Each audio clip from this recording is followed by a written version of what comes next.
ESPN like a rag doll. Play fake, Flacco from the pocket. Hit as he throws. Deep down the right numbers.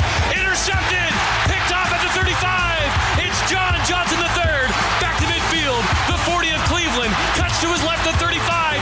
Now the 30. JJ at the 25. The former Brown back in LA. Gets the pick and gets the Rams the football back with the lead. Mace has got to be a happy camper. Yeah. Playoff chances still alive as the Rams get ready for the Ravens at Baltimore on Sunday for Week 15. Lakers win on Saturday night, which means tomorrow night in-season tournament time. They'll have the gold court out at Crypto.com. But the black and gold LAFC is headed to Columbus to defend the MLS Cup. The MLS Cup final. Congratulations to LAFC for making it yet again. There's all that. Plus, yes, welcome to the show, Producer Laura. Yeah. Why are we playing a song about France? Oh, that's right, because I'm not going to get into it right now. Welcome to the show, Producer Laura. Let's get to it. The biggest show on the radio, Mason in Ireland, your Monday afternoon right now. Good afternoon. Lord, please. Boy, that is really something we need to work on. That wasn't a growl. That was awesome. That was an odd sounding growl. That was like a sick bird. Yeah. So we welcome Laura to the show. I'm so excited to have Laura part of the proceedings here. It's fantastic. Laura, it must be a dream of yours to be on this show, right? It actually is. Aww. I mean, I worked with John before. I've worked with Greg, and now I get to work with you daily. I don't know if you guys are. I'm a lot. You know, Greg will tell you I'm pretty crazy. You're better now, though. I'm better now. I mean, I work with Cappy, so, you know. Oh, that's true. That's true. That probably properly prepared you for anything. Okay, so I want to start off right here. Welcome. Fifth Row Fridays. This week, we've got a pair of tickets to see Lakers versus Miami on January 3rd. That's a great game. Pay attention to everything we say each day this week. There will be 5 questions on Friday. Answer all 5, and you've got fifth row seats to see Lakers and Miami to be at Crypto.com Arena and to meet John Ireland and Michael Thompson. We will be there, and Miami's playing great. Jaime Jaquez was named Rookie of the Month today. Yeah. So Miami's really fun. It was in the finals last year. Yeah, right.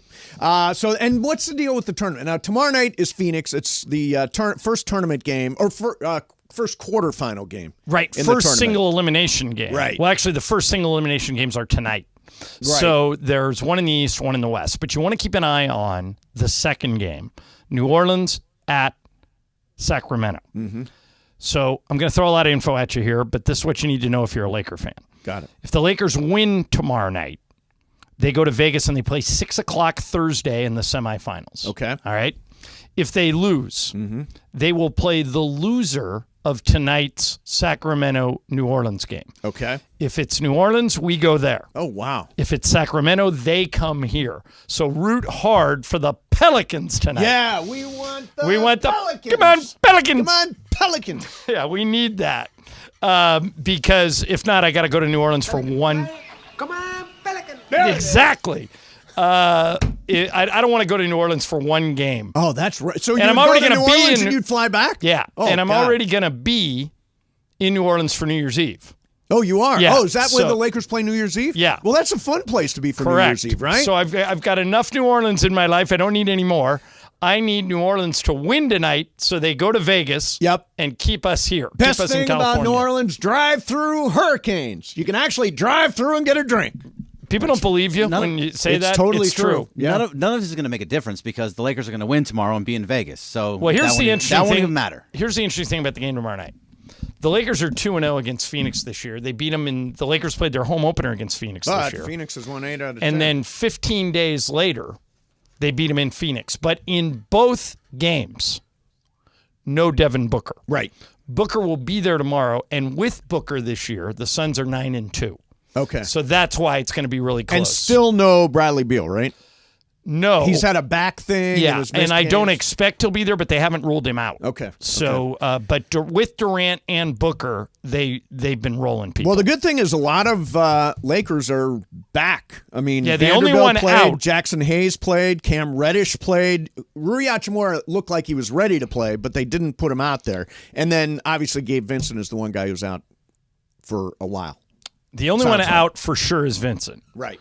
Hachimura, Darvin Ham just said, he talked to the media about half an hour ago, and Darvin said he practiced today with one of those Phantom of the Opera masks that Kobe used to wear when he broke his nose. Yep. And Darvin thought he would probably be out there tomorrow, but he didn't go as far as to say he's in for sure. Right. Said, I think he's going to be good. Okay, good. And what happened, I thought, was, first of all, best quarter of the season was their second quarter. 25-2 run. Locked them down. Defensively, they were great. Defensively, I think defensively, those guys make a difference. They're longer. Especially Vanderbilt. Yeah, Vanderbilt is a great defender. Didn't have a lot. I don't think he had much impact on that game. I don't think he scored. No, he didn't score. Yeah. But he's there for his defense. And Reddish is really good defensively, too. He's really been much better than I expected. Yeah, he's we interviewed him after the game the other night. He's a better fit here than he's been at any of his other places. Right. He was in Atlanta. He's with the Knicks. He's in Portland. He's still only, I think, 26 years old. Right.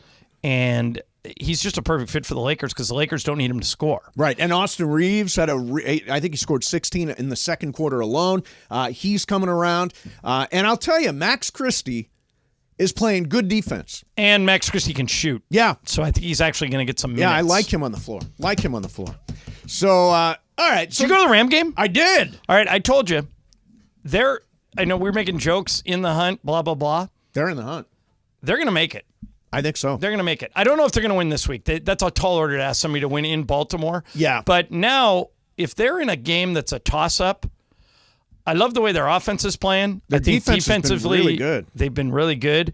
And Brian Cohen, how about those Los Angeles Chargers God, that was delivering a us a 6-0 victory? We gave 4.5, which means you gave 5.5. It's just enough. What did we bet? I think I bet 10 and you bet 15? 25. I think I did 25. Yeah. Nice. By the way, I had 25 on the Rams, so I won that. Mythical money. Let's see. Where are the standings, Bergman? I had them. Okay. See, you asked for them, so I know. I have I them. I got them. You don't want me to just read them off? I got them. Okay, Ireland cool. is at You go ahead. 348. You're 348. All right. I am at 310. Completely in the race. Yep. Next is Brian with 103,000. And Bergman? 13,000. More. Okay. Jim Kelly? No, Chip Kelly. Oh, yeah. Chip. He had a bet on Chip He Kelly getting finds fired. new ways to screw UCLA fans on a regular basis. Hey, by the way, anytime we talk about Mythical Money, it's brought to you by Prize Picks, the largest and #1 daily fantasy sports platform in North America. New members go to prizepicks.com/710. Use code 710 for a first deposit match up to $100. Prize Picks, daily fantasy sports made easy. Okay, you still got that page open? I'm at 348 and you're at what? I'm at 310. Okay, that means Yeah. it could happen today. We have a $25,000 bet on where Shohei Ohtani is going to go. I have the field. Yep. Mace has the Dodgers. Yes. If at some point today, tomorrow, Wednesday, it's supposed to be this week. Supposed to be next 3 days. If Shohei Ohtani signs with the Dodgers, that puts you into first place because I would be minus 25 and you would be plus 25. Go. Now, I've got a very interesting Shohei Ohtani dilemma. Okay. I'll tell you what it is coming up next. In the meantime, let me tell you about my buddy Jacob Imrani. So here's a typical situation. You get in what you think is a minor car accident. Your knee hits the dashboard, you get out, you talk with the other person, they say they zoned out or whatever and they didn't see you. It's obvious that the accident is the other guy's fault, but your car is damaged and it still can be driven. You take pictures, you exchange the information, then after waiting a week or two, you get hold of the other driver. They say, hey, it was your fault. Oh, and when your knee hit the dashboard, it's hurt every day more since the accident, and it's difficult to prove when you got injured. Don't put yourself in this situation. Immediately after an accident, only one name to remember. It is Jacob. Jacob. Jacob. Jacob will work hard on your behalf so you can concentrate on getting healthy, handling all the frustrating paperwork, and receiving the compensation that you deserve. A lot of attorneys say they'll fight for you. Call Jacob. He'll win for you. 844-24-JACOB. That's 844-24-JACOB. 844-24-JACOB. Or remember, accident or injury, call Jacob and Ronnie. Call Jacob. Call Jacob.com. Mason and Ireland, 710 ESPN. The black and gold are heading.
At ESPN, the OGs of LA Sports Radio. We're here each weekday, 1 to 4 p.m. for your afternoon. Sandwiched between Travis and Sliwa and Sonato and Cap. Mason and Ireland continues now. Okay, here's a dilemma. So Bergman comes to me today and says, okay, we want to be ready for when Shohei Ohtani signs with the Dodgers.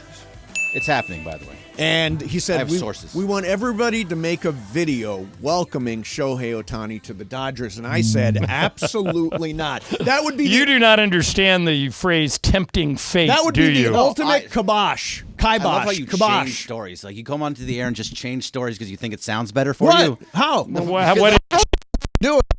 I said, would you do this, or do you think it's going to tempt fate? Right, and that's what I brought up. I said it's going to tempt fate. I didn't ask you to do it. I didn't ask you to do it. You told me the whole back here they were all talking about doing it. There are discussions about everything that happens on the air, and so this was one like, hey, do you think this is tempting fate, or would you do this to see what your reaction to that would be? The answer is no, I will not do it until he officially signs with the Dodgers. Years ago, somebody asked me, they said, this is before we were under our current management. Somebody said, cut 2 promos on Friday. One if the Lakers win this weekend, and one if they lose. Yeah. So I said, well, I don't want to cut one if they lose. I don't want to put that out there. Yep. They said, well, we need it. You have to do it. So I did it, and they ran the wrong one. I'll never do it again. Oh, no. They never ran do it the again. wrong Greg, one. you can ask me until I'm blue in the face. Morales can ask me until he's blue in the face. I will never do a fake promo again in my career. You can fire me over it. All right? You're fired. That's the type of thing that Morales would ask me to do. Yeah, but I don't think you'd be fired over it. No. I think you you'd wouldn't be fired over it. suspended. Yeah, exactly. Wait, people that work here don't care. It'd be me that would pay the price for it. Exactly. So I'm not cutting fake promos anymore. He was asking you to cut a fake promo. Shohei Ohtani is not a Dodger yet. And on video. Yeah. Video promo. Exactly. Yeah, I also wanted to have something just in case it doesn't happen to just throw you under the bus. There's another thing. No, so you could play the one where it doesn't happen just to mess with me? It was your fault. Yeah, there is a thing in... I would never ask you to do a fake promo. Well, yeah, people have in the past, and I did it and got burned. Anymore. But, there's another thing, and I have trouble with this too, but I've done them just because I didn't have the cachet to say, no, I won't do it. Right. In TV news, it's very common when somebody is near the end of their life to do an obit reel. Package, yeah. In other words, you voice over what it was. Yes. And the one time I said no, I wouldn't do it when I was working at KCAL. I actually said no twice. I wouldn't do it for John Wooden, and I wouldn't do it for Vin Scully. So you wouldn't do anything for until the package until they passed. Yeah, that makes sense. And they said okay, and Alan Massengale did it. And I went okay, and their argument was, and I understand their argument. Look, we want to be prepared. Yeah, sure. If you're on a road trip somewhere and you can't John do Wooden it. passes away, we want to have this ready to go. And I just go, I don't feel right about it. Well, the ultimate case of this, and this is one of those. Oh my God! So Or is it that Gerald Ford died today? No. We heard the story before, when the Dodgers guys. were in the 2017 World Series. They came to us. Oh, and we actually did this. Leading into Game 7. But we got paid. That's a fake promo. No, we got paid. We got paid. So if I pay you, you'll do fake promo. Changes everything. Yeah. We recorded a promo celebrating the Dodgers winning the World Series even before Game 7, and we ended up putting the kibosh on it. See, but they paid us anyway. Wow, it's your guys' fault. Yes. It is? Yeah, I think it might be. It would have been a great spot, too. Come on. Oh, my God. Vin Scully would have been in it. Yeah. Can we tell this? Yeah, I think we can. Yeah, tell it. So they had the guys in Houston do it, too. So it aired from their perspective and not ours. But the spot that aired was you see a car down at the beach, convertible, and you just see a hand on the wheel. And I Love L.A. is playing on the background, and two guys come on the radio, and they say something along, and this was us. Mason and Ireland, it is a great morning in Los Angeles. For the first time since 1988, the Dodgers are the world champions, and the music starts. Yes. You know, I Love L.A., and he's driving past this. You don't know who the driver is. He's driving past the Hollywood sign, and he's driving up Sunset, and he's driving all the way down Sunset up to Dodger Stadium. Yep. And then he gets out of the car, and it was Vin and his wife. And would have been killer if it aired, but it never aired. I wish we had a copy of it anyway. Yeah, I don't think they were allowed to I don't think release a copy produced of it. Yeah. Hey, what do you think of my my new scruffy beard thing I'm working? I thought you forgot to shave. It's intentional? Yeah, it's intentional. I'm Okay. growing a scruffy But wait a beard. minute. Like last week, or a couple weeks ago, they asked you to do it, and you said no. Well, the mustache I had to shave because I was going to that poker tournament. I didn't want to look like a goof. So if you go to a poker tournament this weekend, you're going to shave? No, now it's intentional. Now it's intentional. You told me. I like it. I like it. The whole beard. You should do the whole thing. Yeah, I'm doing it. It looks good. I'm doing it. Plus, I hate shaving. That's why I'm I stopped bad at doing shaving. I nick myself all the time. I'm the worst shaver.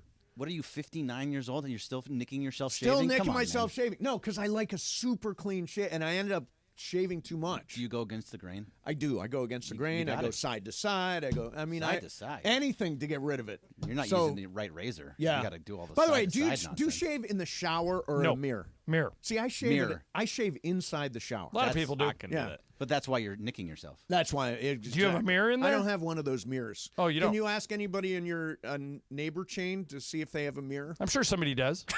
I have a shower issue. I've got a plumber coming over tomorrow. Oh, do you really? Yeah. Yeah. So I'll ask around. Yeah.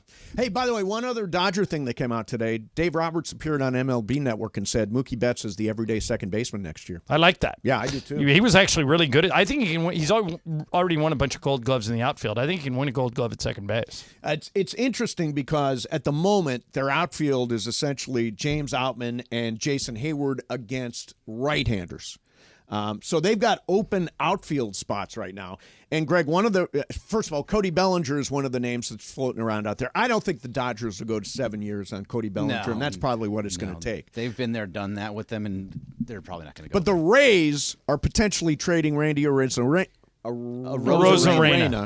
And he's actually really good. And Clutchy had some great playoff moments. Yeah, so and he really would be fun an to interesting watch. guy. I actually wonder why Tampa Bay is trying to move off of him. Money. They got to cut. Yeah, it's the same reason they moved off of Blake Snell, same reason they moved off of Evan Longoria. They can't afford to pay people. They already announced they're cutting the payroll to $80 million. Oh, jeez. So they're just eliminating. What a mess. Hey, you know what? You know what? Though That's they poverty still, franchise. No, they're still competitive every year. Yeah, I don't know how every they do year. it. No, yeah, because they have good management. They know how to bring the right guys up. But still, like to move up off of How would you feel if you were their fan base? No, it's kind of like UCLA letting their defensive coordinator go across the street over money. Why we got to do that again? Yeah, I mean, it's the same thing. Yeah, it is. It is the same thing. But it's also either poverty. Either you're willing to spend what it takes to be competitive, or you're not. Right. And the difference, by the way, Tampa, I would love Randy Arozarena. Tampa has found a way to be competitive even while cutting payroll. UCLA is just not going to be competitive next year, and they're cutting payroll. And That's exactly what they're cutting doing. payroll. A friend of mine who exists in the college football world sent me a text this weekend that said they are now talking about UCLA. Hi, neighbor. He said they're more like San Diego State than they are USC, which is ridiculous. It should never get to. By the way, they like went if to UCLA San played Diego San State this Diego year. State. I don't know who wins. Well, they did it this year, and they went down to San Diego State to play them. Yeah, they it's won. just UCLA's lack of commitment to football is staggering. Yeah, but you guys are all going to go to the Gronk Bowl, right? The LA Bowl at SoFi Stadium when everybody gets together and roots for I don't think UCLA. I would go to that game if it was the Mason and Ireland Bowl. Oh, I would love to.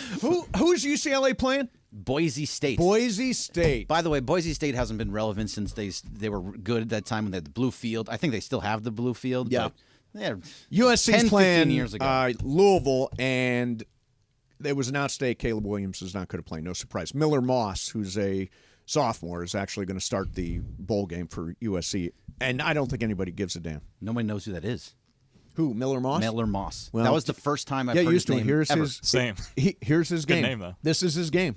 Because I think they're going to get a quarterback in the transfer portal to take over the job. Yeah, there are a next year. bunch of them out there now. The guy from Duke, is that who you're going to the go? guy the guy from from Duke is really Oklahoma, good. the guy from Ohio State, they're all going out there. Well, Oklahoma makes sense with Lincoln Riley there. Right. Yeah, no, I mean, I think they're going to have a transfer quarterback. I think they're going to have a lot come through the transfer portal, and Danton Lynn is going to be a great defensive coordinator. I mean, you might as well just go after Dante Moore. He's in there. Dante Moore is definitely in there. Dante Moore is from Michigan, so if McCarthy goes to the draft, I could see him going to Michigan. I think McCarthy is going to the draft. I could see Dante Moore going to Michigan. I've seen mock drafts where he's going as high as number 10.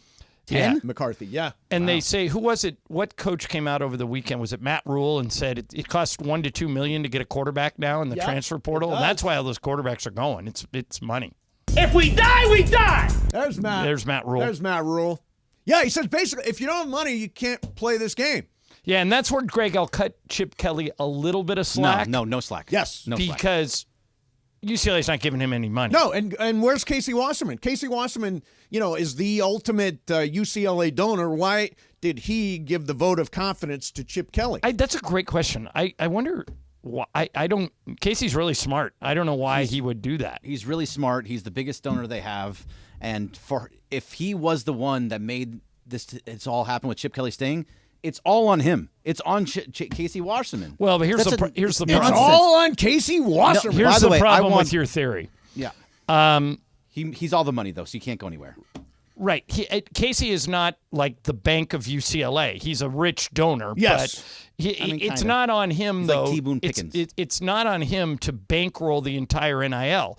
Your coach needs to be proactive and go out there and have dinner with donors, and Chip's just not that guy. Except isn't it a matter of like USC has this collective that they pay for NIL? USC is one of the best alumni groups in the country. Why doesn't UCLA have an NIL collective the way USC does? Couldn't Casey form that? He could try, but Chip is not gonna. Like we had that guy that played for Chip on the show. He's books and ball. That's it. He doesn't want to deal with alumni. He doesn't want to deal with recruiting. He doesn't want to deal with NIL. So he just wants to coach. And in this day and age, if all you want to do is coach, then everybody's going to come get your players. And as we saw this weekend, they're going to come get your assistants. Yeah. Because other teams will do it. Got your assistant, and now your defense, which was the best part about your entire team, most of that defensive line, if not all of that defensive line, going to the NFL. Yeah, they're either going to the NFL or they're going into the transfer portal. Or they're following Danton Lynn to USC. There's already 4 or 5 guys in the transfer portal from the offense. So, they're bailing. Yeah, and they weren't even good offense. Last one out, turn out the lights. Exactly. All right, coming up next, going to spin the wheel of questions. It is my wheel today, and I've put really good stuff on there. Plus, we will get into the Florida State thing not making the college football playoff. I think John and I completely disagree on whether or not that should be the way it came down. All right, that's coming up for you, Mason and Ireland, 710 ESPN. Let me tell you about the Southern California Hyundai dealers. Now, I drive a Hyundai. I went into Santa Monica Hyundai, one of the Southern California Hyundai dealers, and I got hooked up with an Elantra hybrid. I'm driving a hybrid for the first time. I cannot believe I'm getting 45 miles a gallon. And now it's your turn with the Hyundai Getaway Sales Event. The best deals on the Hyundai you've always wanted. Check out the adventure-ready Santa Fe or the fun-to-drive Kona or the stylish Sonata, or how about the spectacular Ioniq 6. Is it time for you to go EV? Here's a great way to turn your EV transition into a lifestyle transformation. No reason to wait anymore with the Ioniq 6 Spectacular. Every new Hyundai comes with America's best warranty and 3 years or 36,000 miles of complimentary maintenance. For confidence now and miles down the road, do like I did. Get in, get away with a great deal in your Hyundai. It is your journey. Own every mile at Hyundai Getaway Sales Event. Visit buyhyundai.com or see your SoCal Hyundai dealer today. Mason and Ireland, 710 ESPN.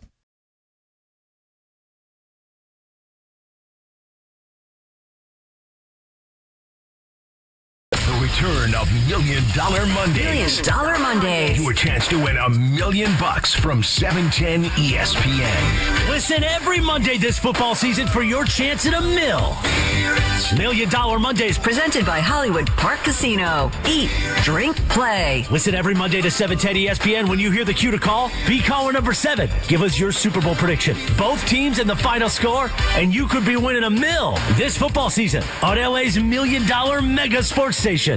710 ESPN.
Big news, Laker fans. John Ireland here. You can now stream every Lakers game on the ESPN LA app.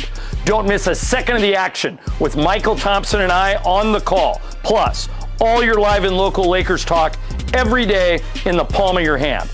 You're one tap away from everything Lakers. You could even win Lakers tickets. Download the ESPN LA app and bam! Download the ESPN LA app at the App Store and Google Play.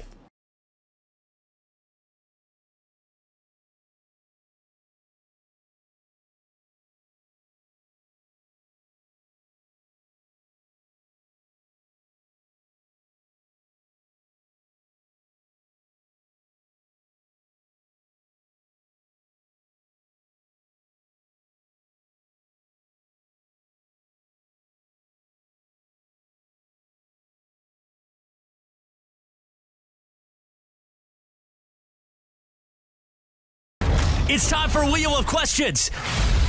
Producer Brian Cohen, are you ready with that wheel? Hit it, Jack. All right, my wheel today. Let's see what. I was hoping this one would come on. All right, here we go. John, going to Vegas this week to see U2 at the Sphere. Okay. Very excited. So Juan's looking around for a hotel and is looking at one and is ready to go ahead and book it, and then he looks at the Yelp reviews, and they say, there was a murder in this hotel. They never told me there was a murder in this hotel. Okay. So, would you stay in the murder hotel? Yes. You would? Yeah. Even though there's a murder there? Yeah. If there were several murders. You believe in ghosts. Why would you not go? I would ask the ghost of the dead person to come back and say is hi. That what you would do? Yeah, I've been looking to get haunted for years. So you really would stay in a murder hotel? Yeah. Well, this is, okay, same argument. OJ's Rockingham house is in a beautiful neighborhood. Beautiful they tore part it of down. town. Right. Even though they tore it down, could you live there? Sure, if there was a brand new house. If they tore down the murder hotel and put up a new hotel, I'd say okay. But, I mean, there's probably been other hotels you've stayed in where there have been murders. You just don't know it. I don't know it. They're not in the Yelp reviews. So what did you decide to do? Stay somewhere else. We did not. We're not staying at the murder hotel, even though it's very conveniently located to I don't want to say the name of the hotel, but it's very conveniently located to the Sphere, and we decided, you know what, we'll walk a little What's more. it rhyme with? There are many hotels conveniently located near the Sphere. I will tell you that. I walked from my hotel to the Sphere when I was there. Yeah, the Murder Hotel, we're not going to stay at. Bergman, would you stay at the Murder Hotel? Yes. By the way, that's their new name. Their new name is the Murder Hotel. Especially in Vegas, yes. I would probably bet that there's been a murder in every Vegas motel. No way. All right, a guy died when they were building SoFi Stadium. Do you think about that when you go? He fell off the roof and died. You can't pick and choose. That's a shame. Yeah, That's terrible. but so why can't you say that? Because there's a difference between an accident and murder. Well, this I would is think murder. No, there's not an accident. And when you add up the body count, it's one each. Yeah. And more likely, the guy that had the accident probably haunts it more than the guy that died, that was murdered. So you would stay in the Murder Hotel? Yeah, of course. I guarantee by the Vegas way, has you can probably get a hotels better that rate get at the a lot Murder of Hotel. Yeah, no, they're charging full price even though there was a murder there. When was the murder? Hold on. When was the murder? Recently. Okay. All I know is recently there was a murder there. As recently 10 years? No, short. Okay. A year. A year? Yeah, within a year. You're making stuff up. No, Okay, I'm go not. ahead. I'm not. Laura?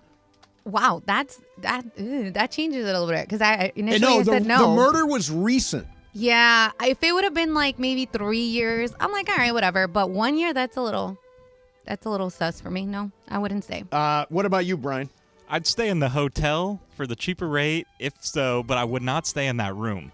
Whatever room it happened in. See, wait. What if they don't tell you the room? Wait, will you give me the room for free? Ooh. I'm in if it's free. 100%. Yeah, I'm in. If it's as recent as May says, I don't know if I can do it. If there was a murder there last night and they clean it, I'll take it. But you're not staying in the murder room. You're staying in the murder hotel. It was just in the hotel. It's a big hotel. You're not staying in the room. Yeah, I can do it. Jack says... You did it yourself.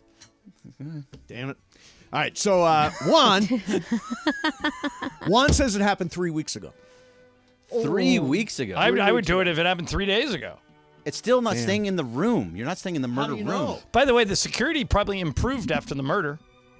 Yeah, I'm not. Once somebody dies, they ratchet it up. Yeah, I'm all out Great on point, the John. Murder Hotel. All out. Yeah, so are you out of anywhere where there has been a murder? So a recent murder. Okay, if somebody gets killed at Dodger Stadium, that's it. You're never going again. There's fights in the parking lot and stabbings all the time. Right, but I think there have been deaths from time to time. Well, I know that one guy got Brian Stowe. Brian Stowe was close. Yeah, he's alive. Yes, but you still go. Yeah, I do. So what's the difference? If someone died in that if studio someone died you're in right this, now. if someone let's say somebody, not our show, but a different show, has a heart attack and dies. Which person? Let's say it's Cap.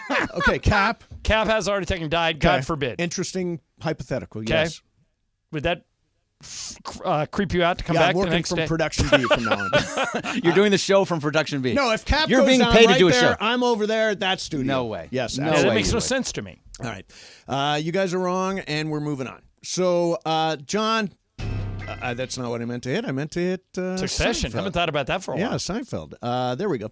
So, John, they announced the college football playoff teams. Yeah, I'm surprised at your take on this. Really? Yeah, because put yourself in Florida State's shoes. Okay. All you can do is win. That is correct. And if you go 13-0 in a Power 5 conference, they have never, in the history of the NCAA, denied an undefeated Power 5 conference team from the playoff. So they're going to do it on the last year of the 4-team playoff. Right. And again, if Alabama was undefeated, right, I'd agree with you. I'd say take Alabama. They play in a tougher conference. They're undefeated.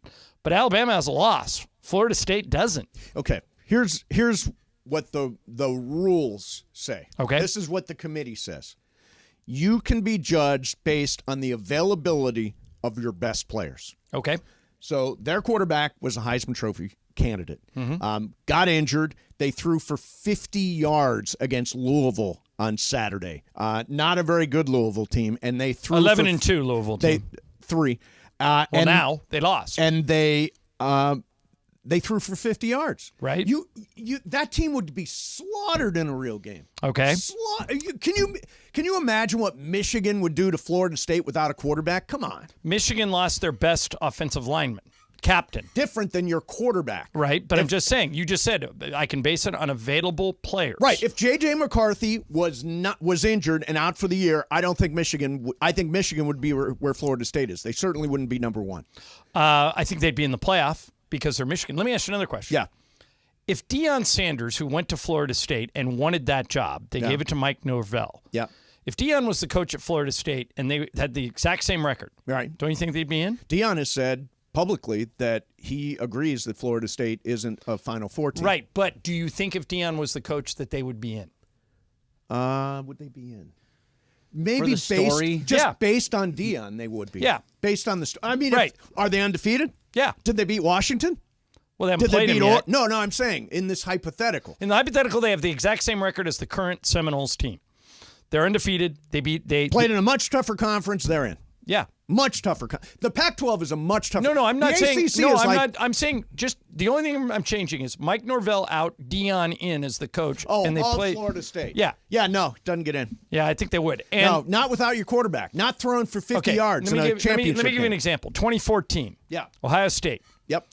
JT Daniels is the quarterback. Gets hurt with 2 games to go in the season. Mm-hmm. How do they look in the next 2 games? They won. Then they went to the playoff. They just gave the ball to Maurice Clarett, and he just kept running it. Oh, yeah, he was good. And they won the title. Right. I am Jeff Hostetler, former Raider quarterback. Jeff Hostetler was a backup for the New York Giants. Phil Simms went down before the playoffs started. Hostetler led them to the Super Bowl. Right. They won it. No, I understand this. You got to play the games. I understand it's possible, but the realistic take is that they don't have their Heisman Trophy candidate quarterback, and eye test, they haven't looked great since he's gone. Okay. And that's, by the way, the committee says that's one of the criteria. 3 weeks ago, yep, Alabama played an Auburn team yep. that had been destroyed by New Mexico State the week before. Terrible team, a really bad New Mexico State team. Yep. They needed a miracle to beat Auburn. Right. But they got it.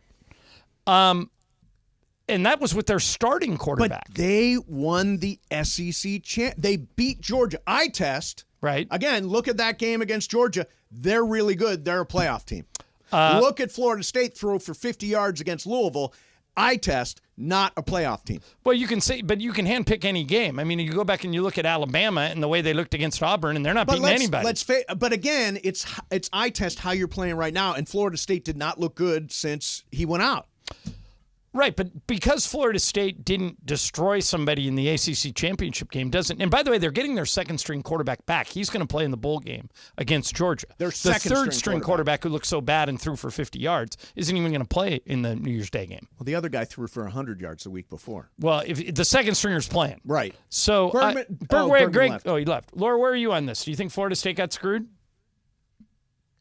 Hang on, Laura. Sorry, guys, I was on the wrong mic. Initially, I did, and then when I actually heard you guys talk during crosstalk, I was like, you know what? I'm okay with what happened. I'm okay with them not being there. Yeah, and I know for a fact, by the way, Bergman is also of the school that they got the right teams. Well, I guess we're never going to know because Florida State. Now, you know what would be fun? Well, wait. We may know when Georgia destroys Florida going State. If Florida State beats Georgia and Alabama wins the playoff, yep. Somebody smarter than me should have a game between Florida State and Alabama to determine the 2 champion. Wouldn't that be fun? Sure. You know, like if Florida State, you don't think Florida State can beat anybody. If they beat Georgia, you got to give them a little credit, right?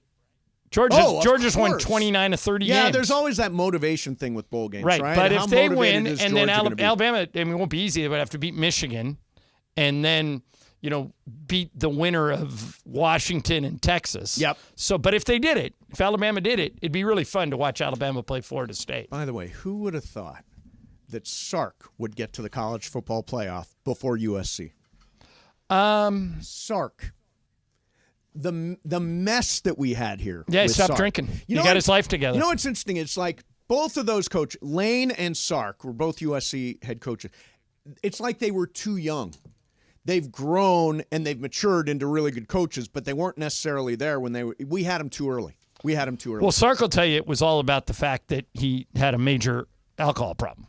And he talks openly about it now and says that, he sobered up and now he's an advocate for sober living and he's showing you what you can do if you focus. And he always had football talent, and now he's showing it. Yeah, absolutely. All right, coming up next for you, going to do the 2 o'clock call of the day. 877-710-ESPN. Do you agree on the 4 teams in the college football playoff? If you're a UCLA fan, how do you feel about the total and complete destructive meltdown of the Bruins football program? Danton Lynn heads to USC. All kinds of stuff going on. 877-710-ESPN for the 2 o'clock call of the day. Mason in Ireland, 710 ESPN. All right, I'm a big cryotherapy guy. I use it a lot. And cryo is for active people, especially people over the age of 35. That's because inflammation in your joints is a big problem. The only way to treat that is to use ice. For years, I went to cryotherapy places and paid $50 to $75 per session. You go into a freezing chamber for 3 minutes, and if you're sore when you go in, your soreness was often gone when you come out. It lasts a day, maybe 2, and then you have to repeat the process. When I was doing this, I was going like 4 times, dropping $200 a week. Now I don't have to. That's because of iSpod Active. And go to this website, iSpodActive.com.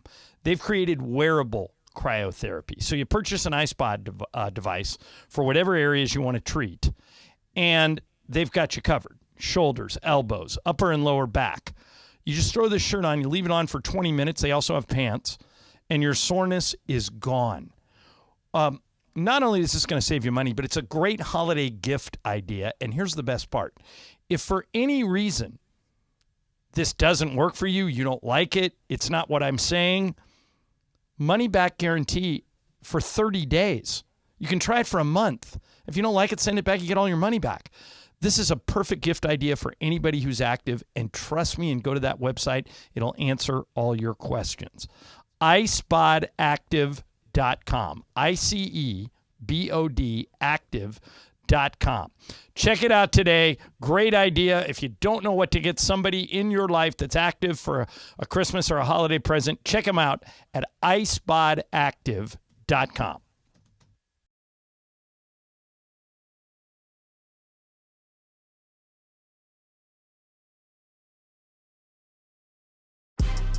Big news, Laker fans. John Ireland here. You can now stream every Lakers game on the ESPN LA app. Don't miss a second of the action with Michael Thompson and I on the call. Plus, all your live and local Lakers talk every day in the palm of your hand. You're one tap away from everything Lakers. You could even win Lakers tickets. Download the ESPN LA app and bam! Download the ESPN LA app at the App Store and Google Play.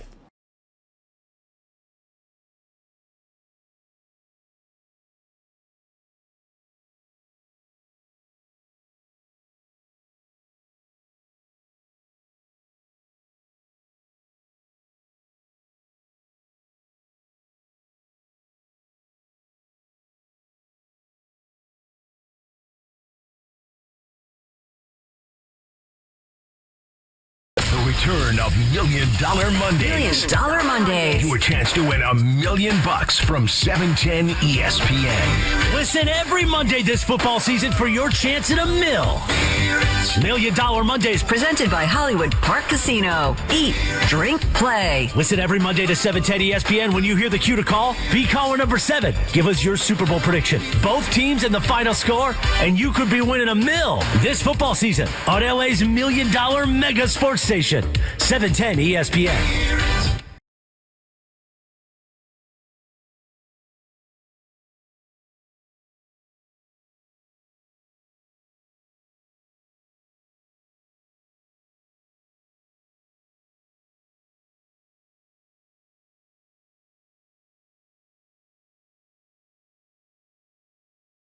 Now, mornings 6 to 10 a.m. on LA's mega sports station, 710 ESPN. KSPN Los Angeles, a Good Karma Brands radio station.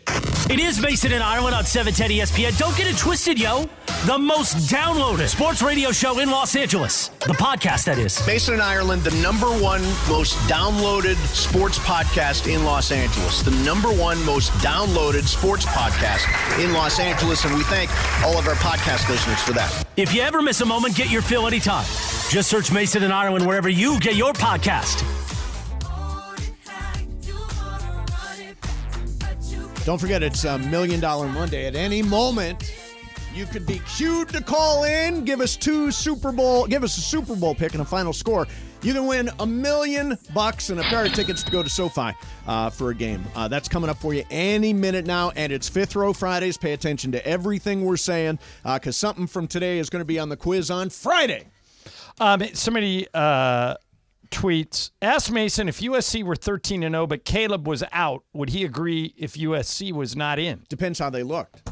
Well, in other words, see, to me, it's the eye test. If Caleb is gone, if Miller Moss were to come in and look great, then I would say, okay, yes. But Florida State offensively has not looked great since they lost their quarterback. That's why. Yeah, we're getting a lot of these. Eagles lost MVP candidate quarterback Carson Wentz and still won the Super Bowl with Nick Foles. You can't compare this. Why not? Because it's not. It's the NFL, and this is a college football playoff. They're different things. The NFL has got a 14-team playoff.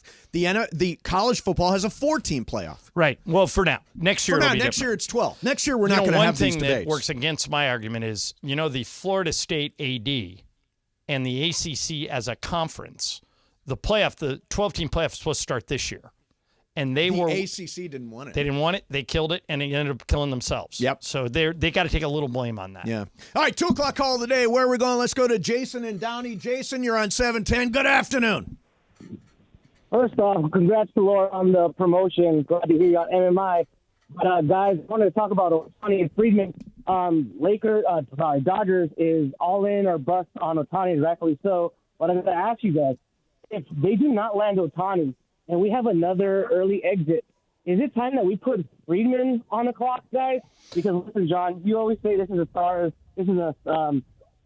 town of championships, and they haven't won a full World Series. And all right, so Jason, let's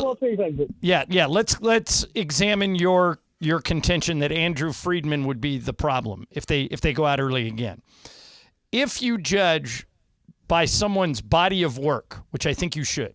Anybody can have a good year or a bad year, but look at the body of work for Andrew Friedman. There has never, in the history of the Dodgers, been anyone as successful as this guy. They win the division every single year. And the one year they didn't win it, they finished second to the Giants, made the playoffs, and knocked the Giants out. So if you fire, let me ask you this, Jason. If you fire Andrew Friedman, who are you bringing in that's going to be better than him? See, that's a clunker, but I didn't know who the Texas Rangers GM is, and they have a World Championship ring too. Right, so, right. Okay, good. Someone. All right. Yeah, by the way, I wouldn't fire Andrew Friedman. He'd be hired by another team in 5 minutes. He'd be kidding me? He'd be an unbelievable free agent as a general manager. Let's get one more in here. Let's do a 2:04 call of the day. It's Mike in Long Beach. Mike, you're on 710. Good afternoon. Good afternoon. Quick question about Ohtani. Is anyone thinking he could possibly sign a one-year deal to stay with the Angels and hit the free agent market again when he's fully healed and able to pitch? I think that that won't happen because he doesn't have to. Yeah, would you do that if you were Ohtani? Yeah, your market dictates. If you've got 10 offers of people offering you $500 million for 7 years, and here come the Angels saying 1 year, 45. Yeah, why would you do it? You're not going to leave $450 million on the table. It doesn't make any sense. Can you imagine $450 million on the table? Yeah, it's just not smart. Strongly unlikely. Okay, John, it's time. How many Christmas movies have you watched so far? Like 30. Now, and you watch all the Hallmark movies, right? All of them. And what's the best one so far this year? Like Christmas Wish? Well, they're all the same. Yeah, they're basically. But what's the best one? What is star that Candace? No, she is okay. So I don't know Candace how into the Bure? weeds you want to get here. She has jumped to Great American Family. There's a competitive network. Wow. Or actually, you would find this interesting. Yeah. Their Hallmark started airing movies that featured gay characters. Yes. Oh, right. And she's very religious. Yep. And she said, I don't want to work for a network that isn't all about the traditional family. And she took she's the director of content. She took a bunch of people with her. So this year's Hallmark Christmas movies, there have been a lot of new actors and a lot of new movies. But they're all pretty good. What's interesting about that is I know, do I say that? Yeah, I know that her producer on a lot of the movies that she did while at Hallmark was gay. Of course. Is gay. Yeah. Yeah. So I don't know what her complaint is. All right, let me see. So why'd you bring up Christmas movies? I brought it up because... Good afternoon. Good I still haven't seen this. This will be your favorite Christmas movie of the year. Okay. I truly believe that. I just watched it the other night. This is Spirited from Netflix? Or Apple TV Plus. Apple TV. Okay. It's Will Ferrell and Ryan Reynolds. Yep. And it is a musical, John. Okay. I will find time. I'm on the road all next week. Yeah. I will find time at some point to watch. I should You have said done that last year. I know I did, but my problem is, like, this schedule is insane. Yeah. I mean, yeah. I don't know where I'm going to be this week. Yeah, that's crazy. You're going home tonight. There's no Laker game tonight. No, but I got to watch Sacramento and New Orleans. Yeah, that'll be over. What do you mean that'll be over? It starts at 7. You can watch at 10. Yeah, I'm kidding. You know what's amazing, Bergman? It finally happened. Sometime this week, I think I'm getting my massage chair. What about you? Yeah, I think they're gonna. I checked on it today. I think we're gonna get them on around the 9th. Oh, we got a good deal. We got a 60% off deal for Black Friday. Yeah, and we got souped up models. We got a 2-for-1. Ooh. Yeah. What are you gonna do with your old one? It's barely hanging on. I'm trying to debate whether or not to send it to Idaho or just get rid of it. I think I'm gonna send it to Idaho. I cannot wait. You know what I got today? What, Mace? What? I got shoes from John Ireland. Oh, I got my Nike shoes. These are sweet too. Very nice. What are they? They're Jordans. They're Jordans, and they're black and blue, light blue. Excellent. Yeah, excellent. I like them. Yeah, very nice. Thanks, John. You're very welcome. Now watch Spirited. Okay, it's like it's a musical Spirited. that like you know what I've makes been fun trying of to watch, musicals. Mace, What? and I got through 5. Okay, so on the plane, the last 3 flights we had on this trip. So like we were going, like Philadelphia to Detroit, Detroit to OKC, OKC home. No internet. Oh no. Which is a game changer on these flights. That's where I do all my work. So Right. I tried to watch the morning show. Yeah, what'd you think? I'm 6 episodes in. I just watched. Can I do a spoiler? Yeah, it's been out for a while. All right, I just watched John Hamm hook up with Jennifer Aniston. Yeah, That's yeah. the last episode I watched. So I don't know what's going to happen next. I loved it. I like that show, though. I liked episode 3. What happens there? With Holland Taylor, where Holland Taylor where they cancel her? Where they cancel her. Yeah. It's a really good episode. Really good episode. All right. I wanted to talk a little bit about the Rams. I thought they were great. They were fantastic. I never, even when they fell behind, I never thought they were losing that game. I think they have found something.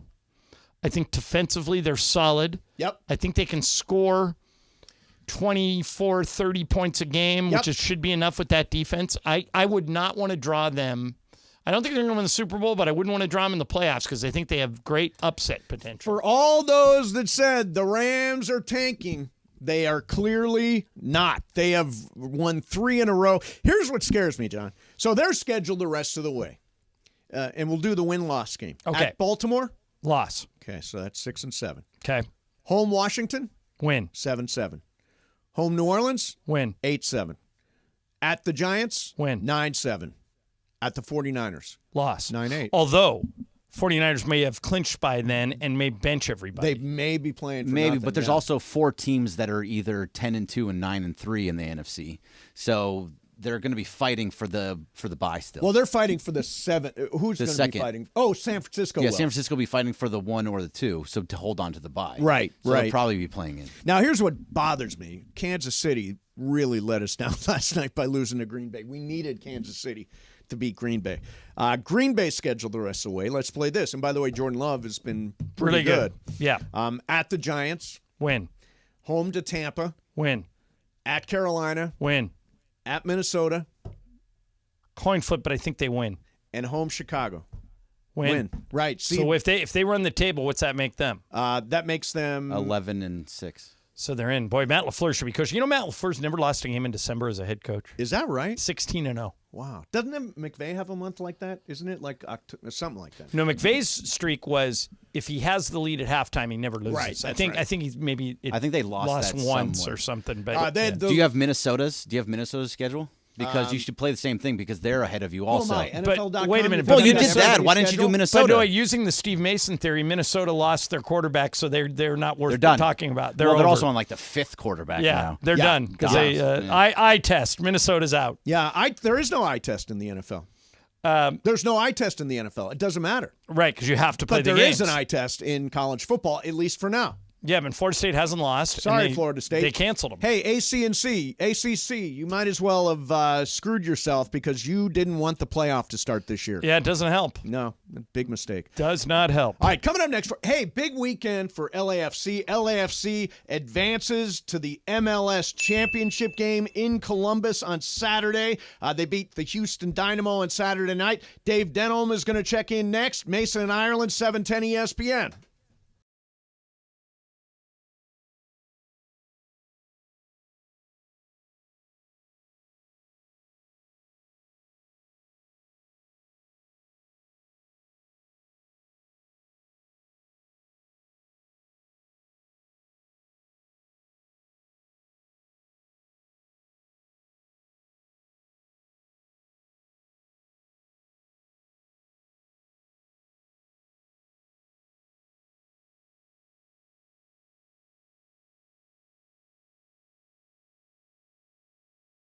Return of $1 Million Mondays. $1 Million Mondays. Your chance to win $1 million from 710 ESPN. Listen every Monday this football season for your chance at $1 million. $1 Million Mondays presented by Hollywood Park Casino. Eat, drink, play. Listen every Monday to 710 ESPN. When you hear the cue to call, be caller number 7. Give us your Super Bowl prediction. Both teams and the final score, and you could be winning $1 million this football season on LA's $1 Million Mega Sports Station. 710 ESPN.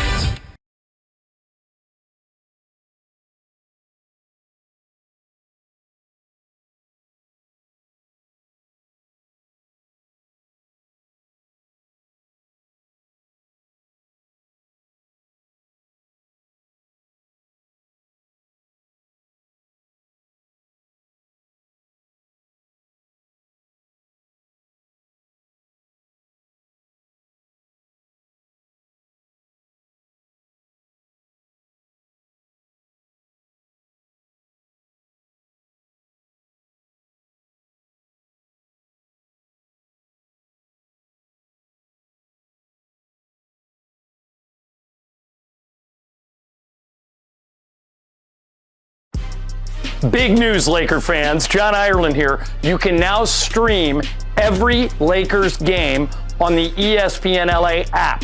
Don't miss a second of the action with Michael Thompson and I on the call. Plus, all your live and local Lakers talk every day in the palm of your hand. You're one tap away from everything Lakers. You could even win Lakers tickets. Download the ESPN LA app and bam! Download the ESPN LA app at the App Store and Google Play.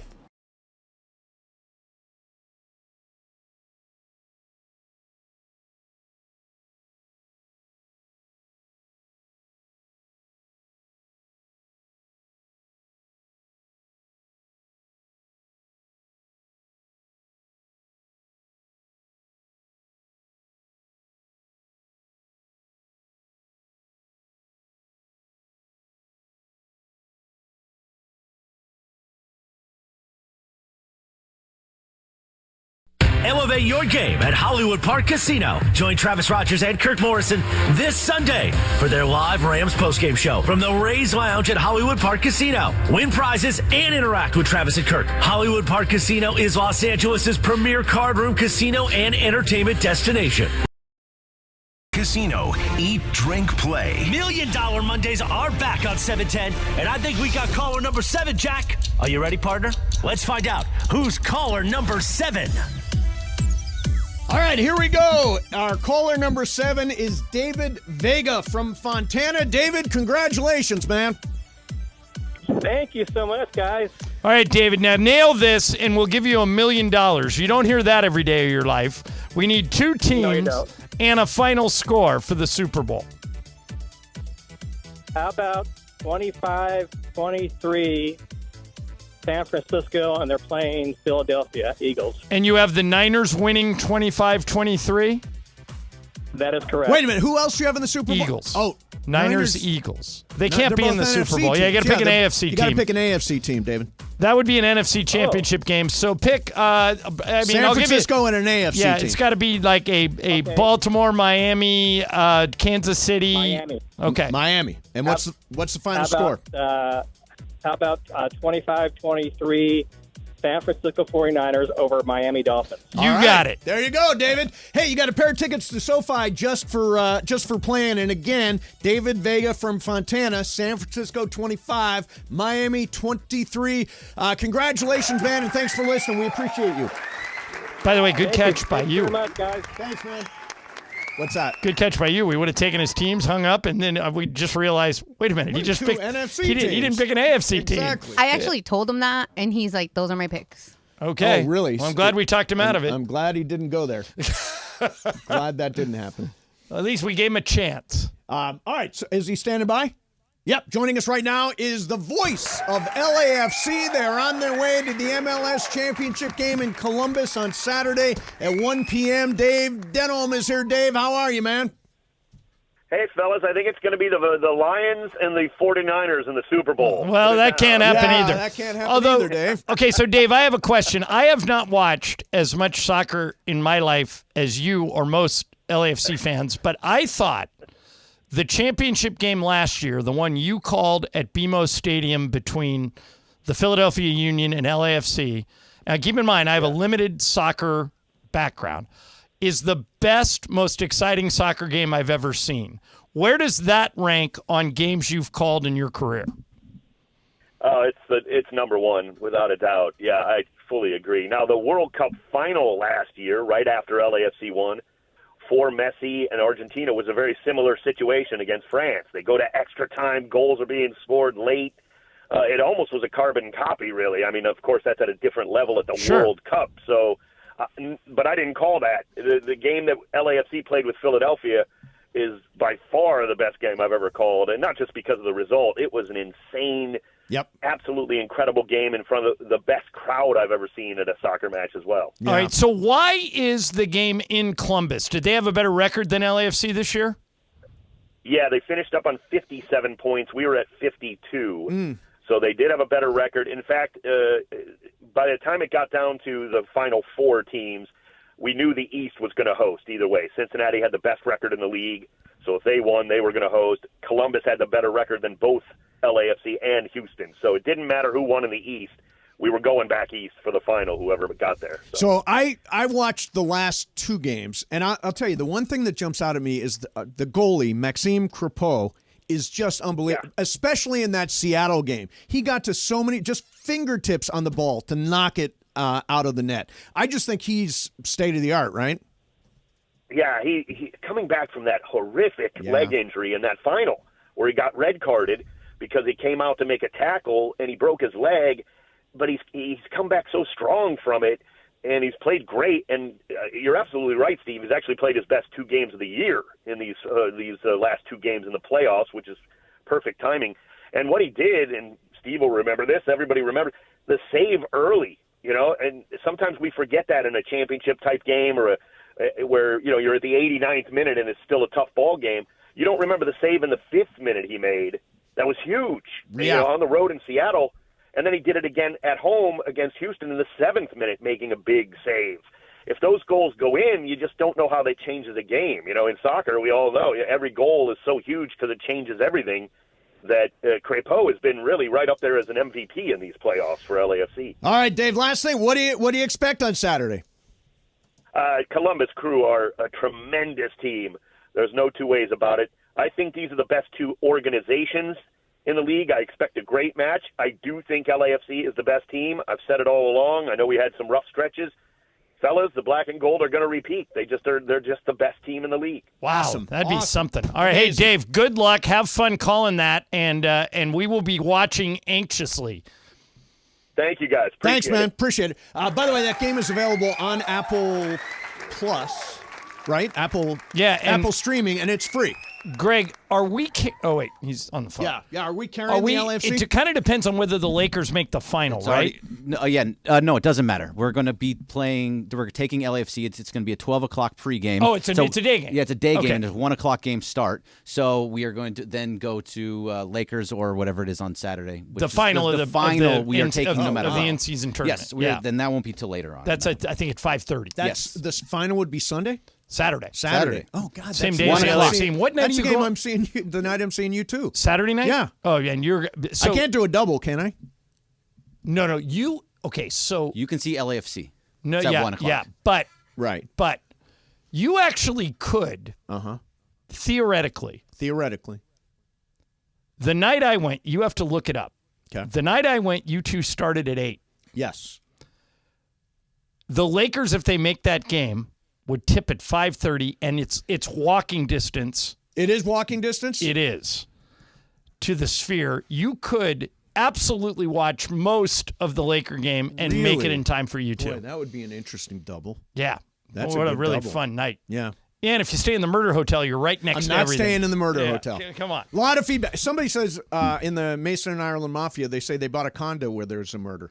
Yeah, because It's they like, I'm not gonna buy a probably got a condo where great there's a murder. probably got a great deal. Oh, I'm sure it's for sale. Once blood is spilled in your place, you're going to get a really good deal.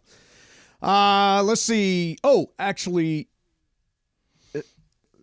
Crypto Ray, please tell me you didn't sell all your Bitcoin. Was Bitcoin going crazy today? I don't know. Well, but his name is Crypto Ray. I think that would tell you a lot. Is. All right, so Charlie texts in or tweets in. Yep. Ireland, 3 people died during the SoFi construction. A fall, a heat-related issue, and a crushing incident. Yet you go every week. So why won't you stay in the Murder Hotel? There's just something more intimate about being in a room where a murder might have taken place. Because they're not going to tell you which room. I mean, you could be in room 262, and that's the one that the murder was in, and you've got no idea. You have to. If you ask, they have to tell you, don't they? Like that's a law. Was somebody killed in this room? Is Yeah. that really Wait, what you're going to ask at the front what desk? law are you, It's like, are okay, you no, making with- stuff okay, up over no, there? No, You're not selling the house, right? With a house, if they have to say there was a murder here, I don't know if they have to do. disclose. No, they do. No, they have 100 to disclose for- anything that's materially wrong with the house. Do they have to disclose the past history of the within house? within I a think there's like a time certain- period. yeah. There's a time period that if there was a murder or a death, they have to tell you, and that will lower the price. Right. If there's a hotel room that has a murder or a death, they have to tell you, and if you ask, they have to tell you. So you would go to the desk and you would say, "Was there a murder in my room?" If you read that, if you're going to whatever hotel that you don't want to say the name of, yes, and you said I there was don't there was say a murder here. You said, "What room was it in? Was it in my room?" And they say no, then I go. I'm All right, fine. by the way- Bitcoin, by the way, Ray says Bitcoin is at 42 grand now. There you Something go. in my Ray. Have you ever Ray, got an enjoy eyelash in your eye? riches. Yeah. Ray getting rich. All right, so I think I've told you guys this. I don't know if I've ever said it on the air. Okay. Yeah. My friend Tim Harris at the Lakers pulled off one of the greatest hotel pranks of all time. Really? Brian, have you heard this story? I don't think I have, no. So Brian, you're supposed to say yes. Okay.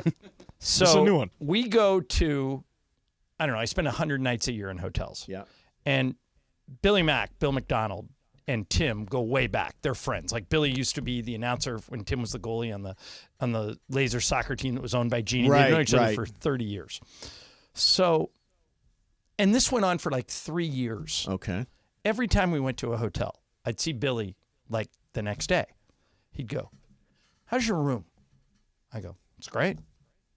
I'm, looking at the strip, or I'm looking at crossing." And he goes, "I've had like 5 rooms in a row where I'm like looking at a vent. I have no view. I'm like looking at a wall." And he goes, "I don't want to be a jerk and say something about it." He goes, "It's a great hotel, but," and it kept happening. So Tim was doing it on purpose? For 3 Oh years. my God, that's a long play. Tim would call ahead. Yeah. And say, "Bill McDonald needs the worst room in the hotel."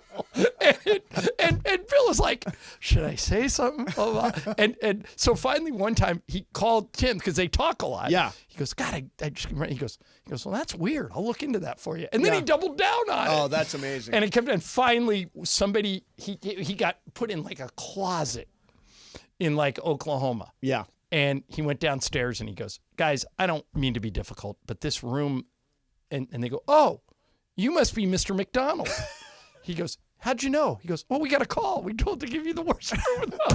Isn't that like one of the great awesome. pranks? For 3 years. For 3 years. Wow. Before it finally came undone. That's amazing. So kudos to Tim. Yeah, way to go, Tim. All right, coming up next, the guy who spends $200K every year on taking his kids to Disneyland. Tell you who it is coming up next. Mason in Ireland, 710 ESPN.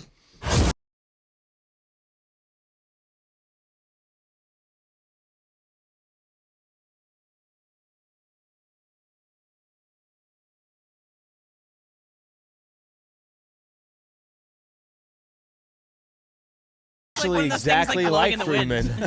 It's what he asked for. I'm doing the Freeman. Look like a car wash. Oh, No, it's not the car wash. It's the guy at the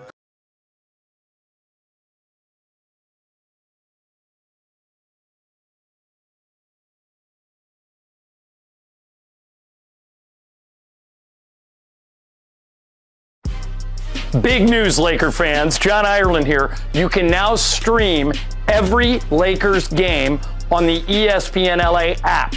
Don't miss a second of the action with Michael Thompson and I on the call. Plus, all your live and local Lakers talk every day in the palm of your hand. You're one tap away from everything Lakers. You could even win Lakers tickets. Download the ESPN LA app and bam! Download the ESPN LA app at the App Store and Google Play.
Elevate your game at Hollywood Park Casino. Join Travis Rogers and Kirk Morrison this Sunday for their live Rams postgame show from the Rays Lounge at Hollywood Park Casino. Win prizes and interact with Travis and Kirk. Hollywood Park Casino is Los Angeles' premier card room casino and entertainment destination. Reminder, party, oh party, Sunday after the game. Come see Travis and Kirk and enjoy a postgame meal and drink at the Rays Lounge right after Rams football is done. Hollywood Park Casino.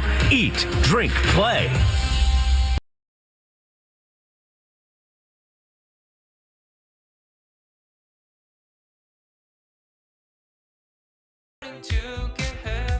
Here's from Stephen A. Smith on Twitter.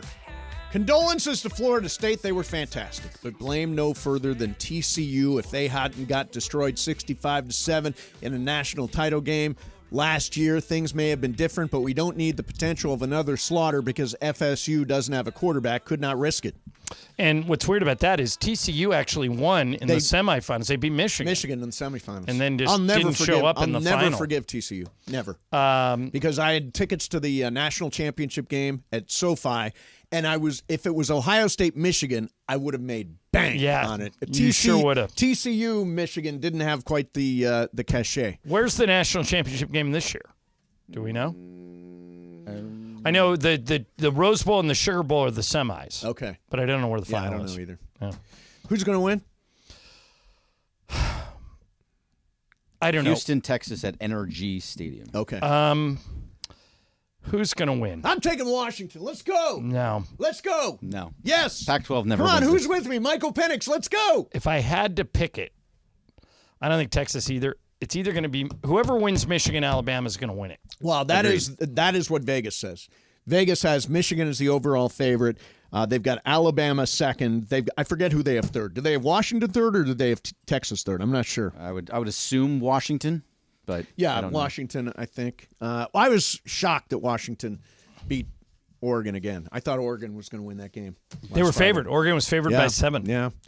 All right. So Father's Day is very, very busy for Nick Cannon. I would think. So Nick Cannon has got, just to be clear, he's got 12 kids. Did you hear him? By 6 different women. Right. Did you hear him on Howard Stern? No. Howard Stern said, I don't even think you can name all 12 of your kids. He goes, of course I can. He goes, name them. And he left one. Did he really? Yeah. Oh, that's so funny.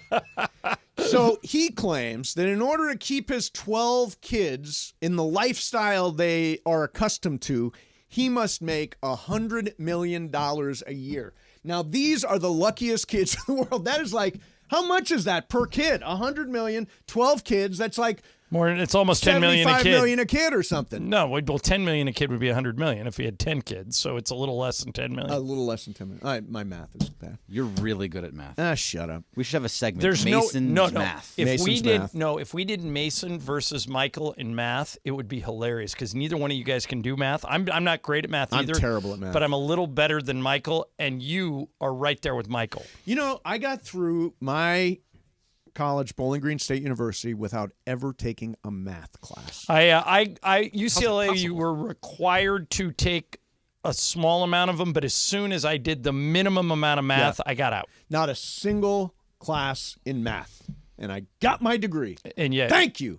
What you have is H&R Block. No algebra, no physics, none of that stuff. Well, Thank you, Bowling Green State University. How many times did you hear as a kid, you better learn the metric system because when you get to be an adult, it's gonna be the whole world's going to be in the metric. It was all a big lie. Well, the whole world is on the metric system except us. Yeah, but we just said, screw it. We're not doing it.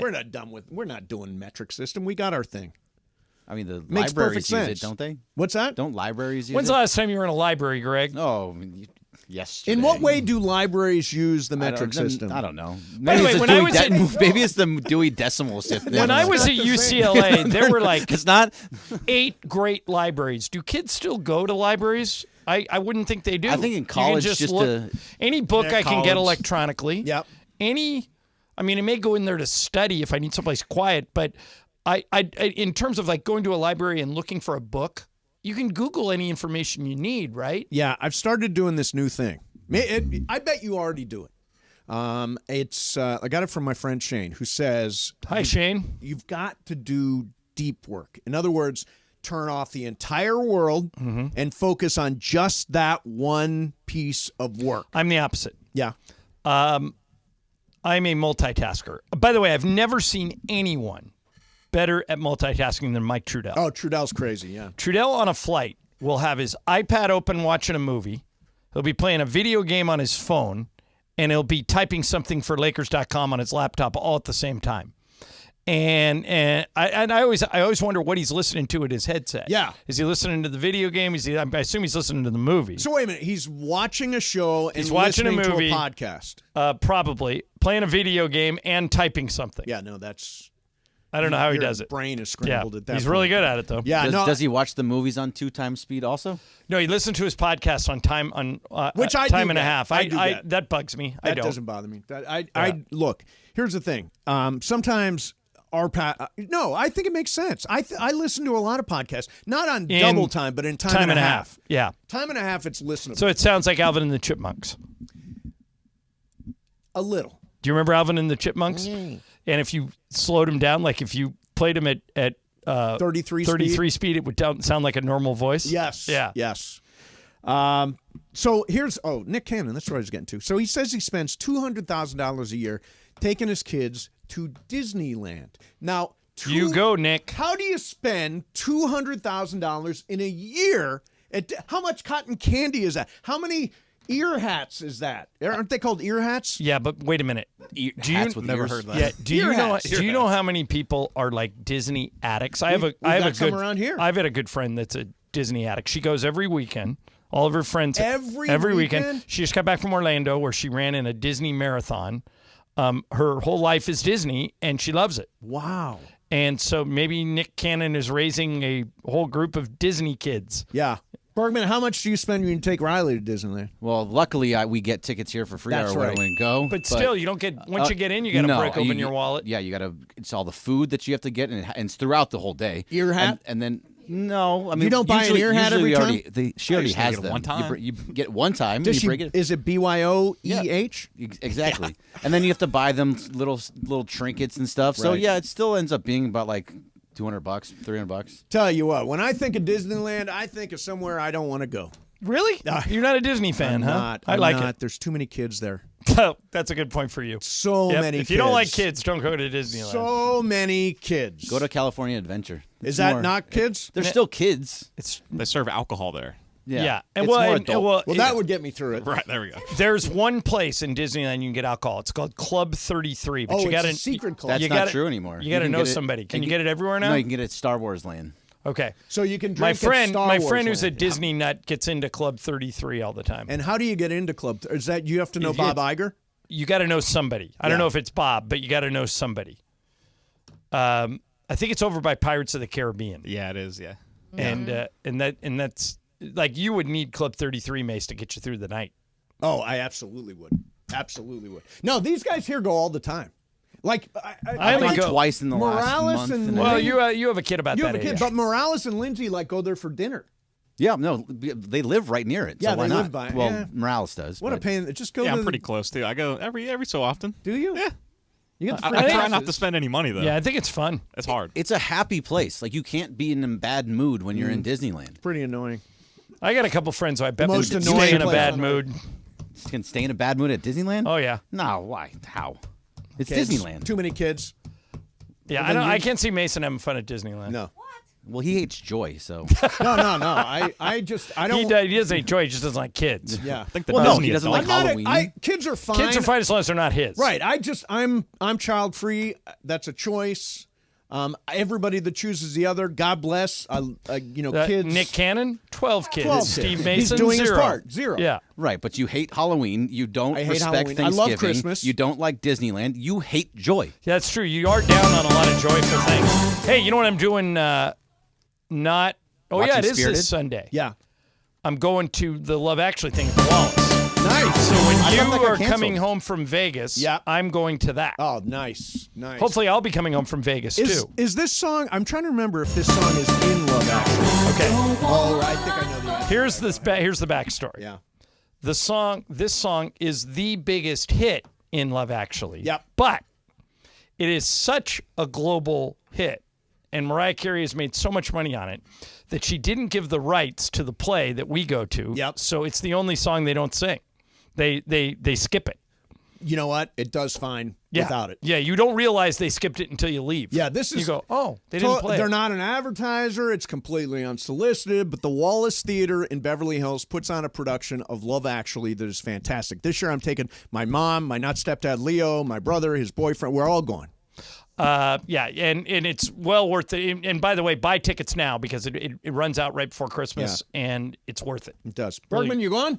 I might go. Riley Can would you like go it. during the week? Yeah, Oh, absolutely. Riley would love it too. Oh, yeah. I can Yeah, take but Riley. if you take Riley, you can go on weekends. They have matinees. Oh, nice. Or you can go during the week at But night. is there some things that will they do it during the week? Like Yeah. at night? Oh yeah. Oh, It's yeah. like So Broadway Wallace yeah, kind just of Google thing.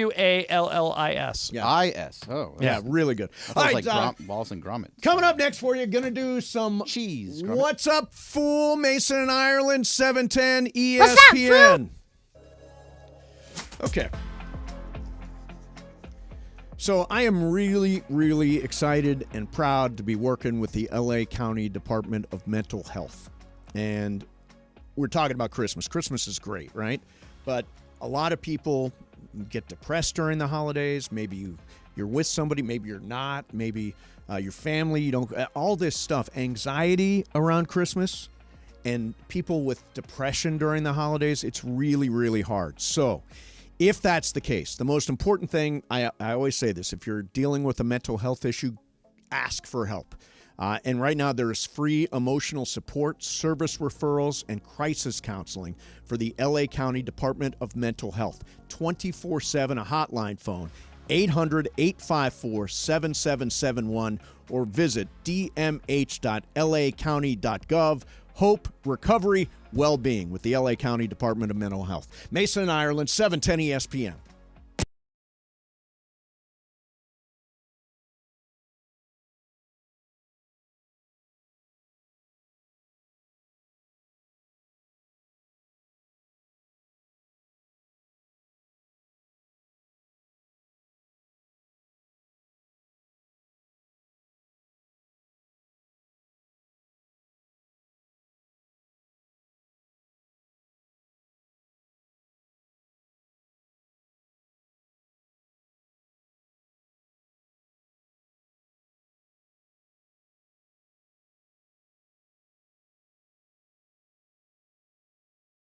Actually, exactly like Freeman.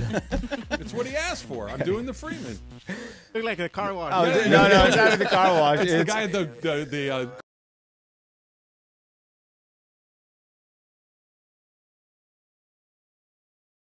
Elevate your game at Hollywood Park Casino. Join Travis Rogers and Kirk Morrison this Sunday for their live Rams postgame show from the Rays Lounge at Hollywood Park Casino. Win prizes and interact with Travis and Kirk. Hollywood Park Casino is Los Angeles' premier card room casino and entertainment destination. Reminder, party, oh party, Sunday after the game. Come see Travis and Kirk and enjoy a postgame meal and drink at the Rays Lounge right after Rams football is done. Hollywood Park Casino. Eat, drink, play.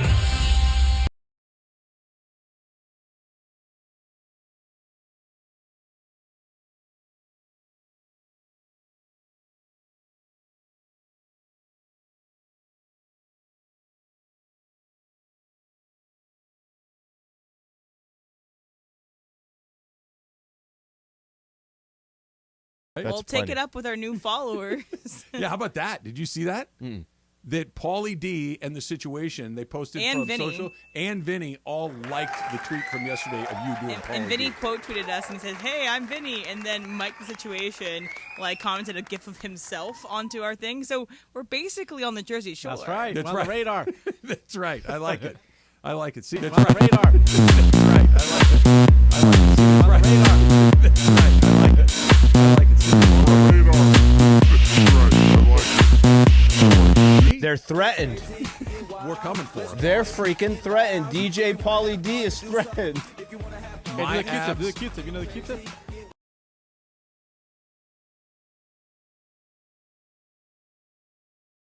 And you know what we do each weekday at 2:45. What's up, fool? And we've been very excited that What's Up, Fool is made possible by our friends at Dos Hombres. In fact, we've got a special guest voice. Take it away, guest voice. What's Up, Fool is brought to you by Dos Hombres Mezcal. It's fate. It's friendship. It's mezcal. Dos Hombres.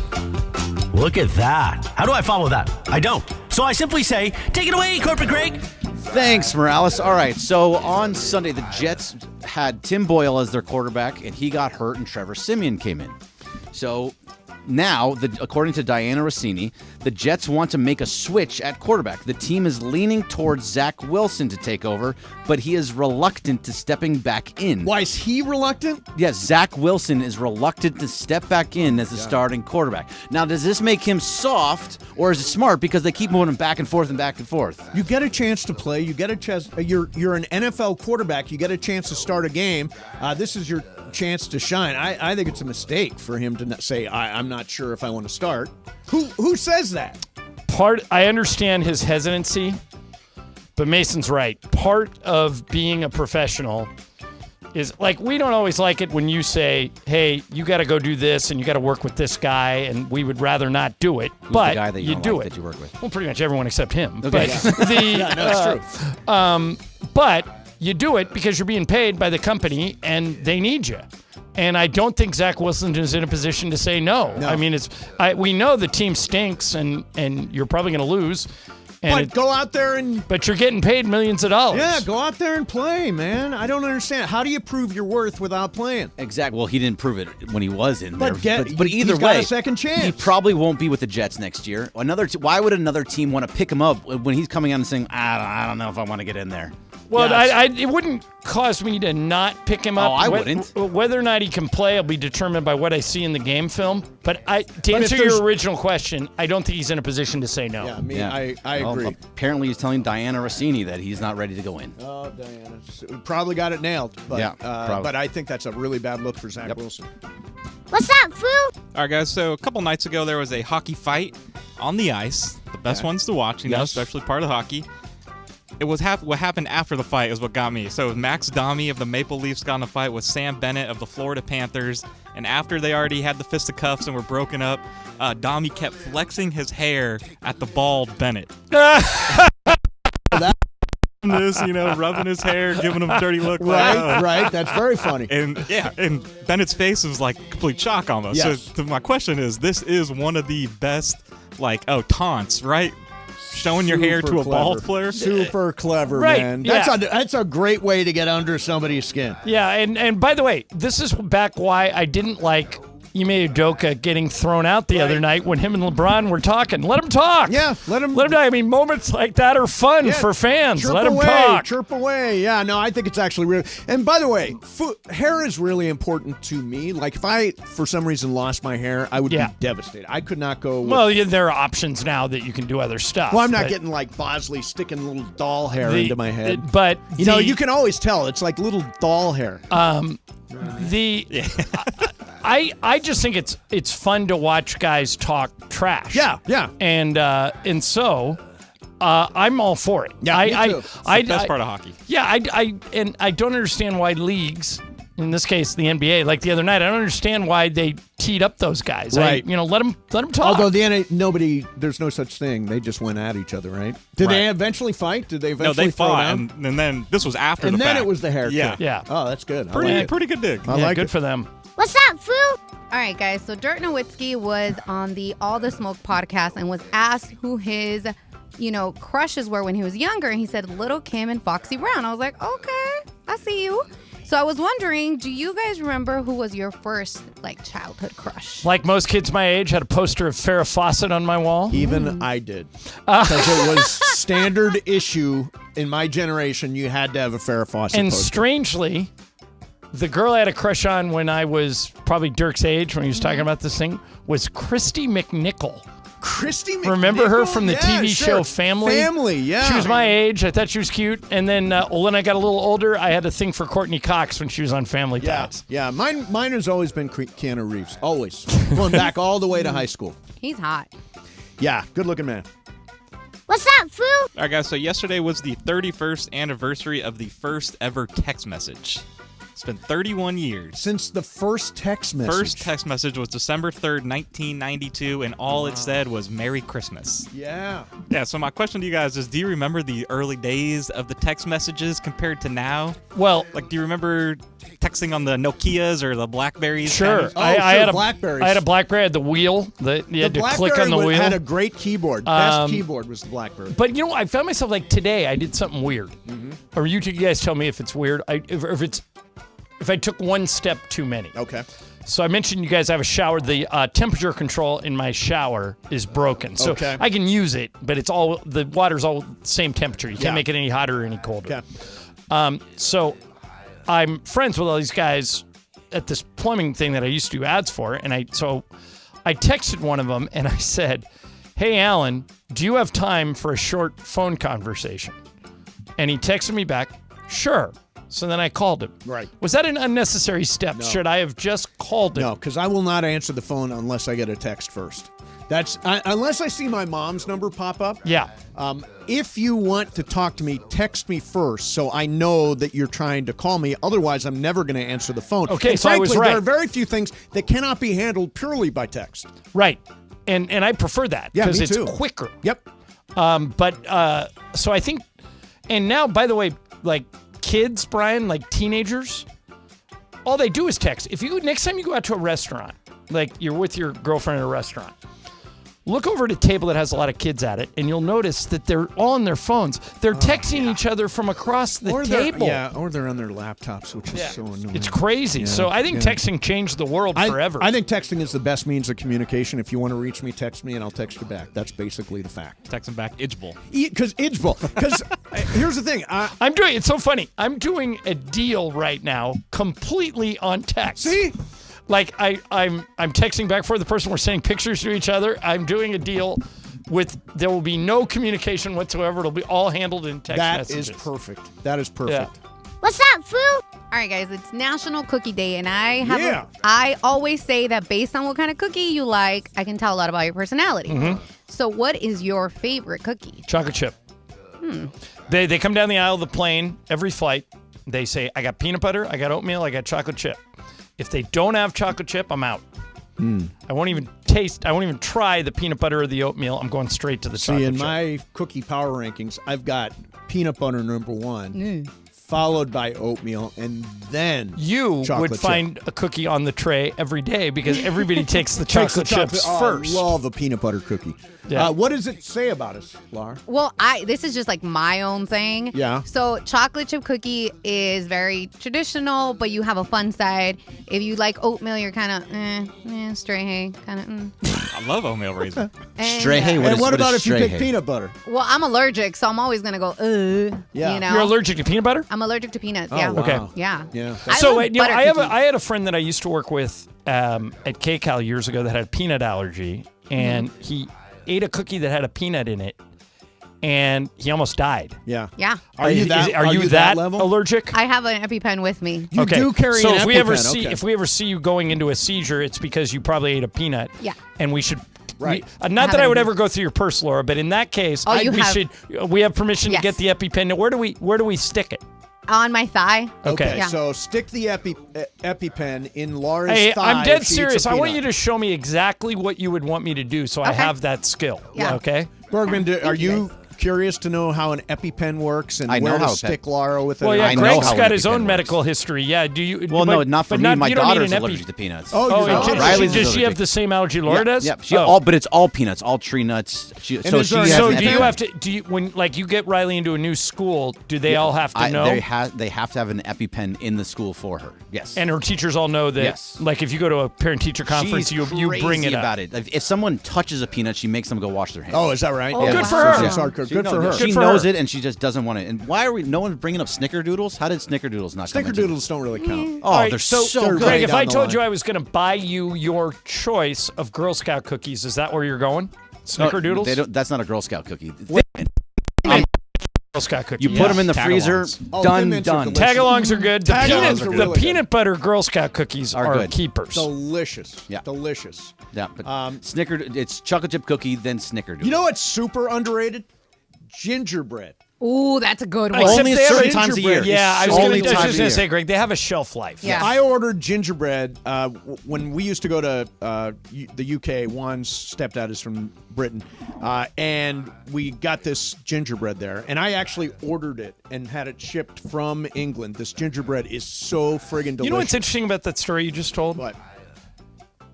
You said you used 3 different terms for Britain. You said Great Britain, England, and UK. And UK. Yeah.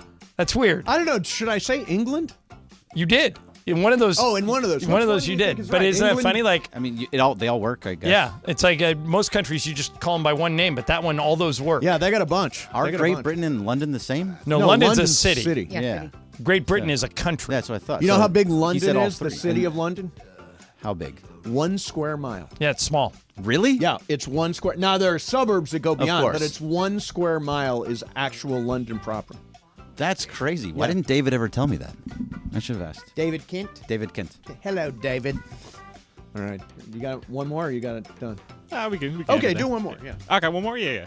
So EA, Entertainment Arts, the video game company, has recently got a patent on tech to let players voice their own characters in video games. Oh, wow. So I think this is pretty cool, and this is a next step for video games. So you just any game you hop on, you're now going to be able to voice the character So in in the other game words, like, yourself. All right, You can Brian, trash let talk me in the tell you. game? Right. Let me tell you something. Be careful what you wish for. told this story many times on the air before, but I was the voice of NCAA 2000. Me and Tim Neverett, the Dodger announcer, were hired by this company in Camarillo. And they said, we're going to bring you out starting on Monday. We're going to give you, I'll just tell you, we're going to give you $9,000. If you get it all done on Monday, you just walk away and take $9,000. And I went in there, I go, how early can I get there? He said, 7:30 in the morning. So I get there at 7:30. I voice all the way to 6 o'clock. My voice is thrashed. I'm pumping tea. They go, okay, see you tomorrow. It took me all 5 days, and I lost my voice on day 3, and I had to keep bringing it back. And I've got that game, and I have a history of it, and I've got a copy. Jay Williams from ESPN is on the cover. Oh, is he really? Of that game, but it is a lot more work than you think. I had to do every team. They would say, okay, do a team in a neutral voice, and I would say UCLA. They'd say, okay, do a team, do it as if they just lost. UCLA. Do it as if they just won. UCLA! And then you had to do it for 200 schools. Crazy. Yeah, it's a lot. It's a ton of work, so be careful what you wish for. All right, coming up next, update on the murder hotel. I did not give all the facts. Okay. I just got some more. Are you in the murder hotel now? I will tell you next. Mason and Ireland, 710 ESPN. Every moment of the Lakers happens here. Even at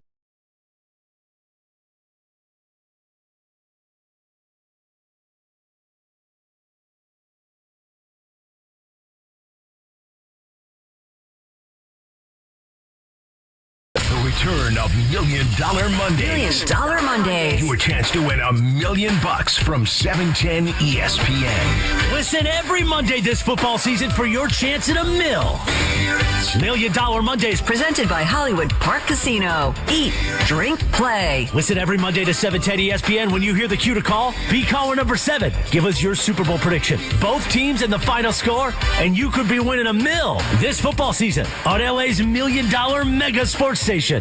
710 ESPN. Big news, Laker fans. John Ireland here. You can now stream every Lakers game on the ESPN LA app. Don't miss a second of the action with Michael Thompson and I on the call. Plus, all your live and local Lakers talk every day in the palm of your hand. You're one tap away from everything Lakers. You could even win Lakers tickets. Download the ESPN LA app and bam! Download the ESPN LA app at the App Store and Google Play.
Show in Los Angeles. The podcast, that is. Mason and Ireland, the #1 most downloaded sports podcast in Los Angeles. The #1 most downloaded sports podcast in Los Angeles, and we thank all of our podcast listeners for that. If you ever miss a moment, get your fill anytime.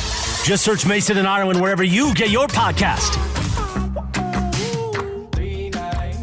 So I was talking about this weekend, we're going to Vegas, and there's a hotel that's very close to the Sphere where we're going to see U2, and There was a murder there. Okay. Okay, and so we decided not to stay in the murder hotel. Yeah, which I think is a little overreactive by you. I would stay in it as long as the rooms are clean. Juan has texted. He said, Yeah. "You forgot the body was dismembered and never found." Oh, so you could find like a pinky under the bed. Yeah. Now, does that change your view? You're like, God, my back is kind of hurting. It feels All like right, a bump. You want my you want my honest answer? Yeah. If it changed my view? Yeah. How much of a discount are you giving me?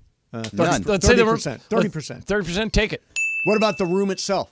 The dismemberment room, as they call it. Yeah. If you're giving so if that room is normally 50% off. Okay, so if it's normally $400, you're giving me for $200? Yeah. If a guy was cut to pieces in the room, how much? I will dress up like a mummy and head right into that room. Bergman, the dismemberment room. Are you in? If it's dismemberment and they did not find the pieces, they never found the body. I'm out. I'm not going into See? that room. Okay. You've lost. Brian, you creeped no out. chance. Yeah. Oh, really? Yeah, no way. Laura, the dismemberment room. Yeah, no. Yeah, see, Wow, I'm the only one. You don't know what they did with that changed stuff. everything. What if they like took apart the shower head and like put a finger Okay. in there and put the Jeffrey and Dahmer it's style. just yeah. all If you under your bed. Oh, right. God. Yeah, it can happen They're anywhere. gonna clean it, You open though. up a drawer and If I there's, find like, an toes under eyelash. the bed, Yeah. I want the room Or comped. I was gonna say if the room's free, I probably would stay there if it was free.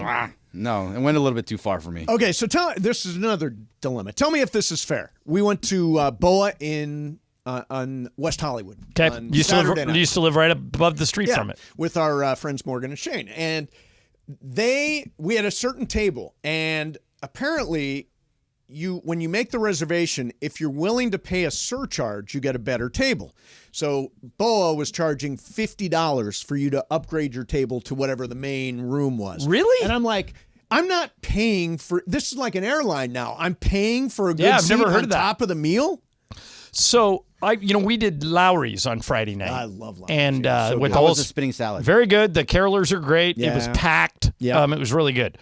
But my friend who got the reservation told me, he goes, we've been doing it. We've been going to Lowry's for 20 years. Yeah. He goes, first time ever, they charged me $250 to hold the table. Yeah, I do get that kind of. I've never heard of that either. Now, we spent more than that because Yeah. there were 6 of us.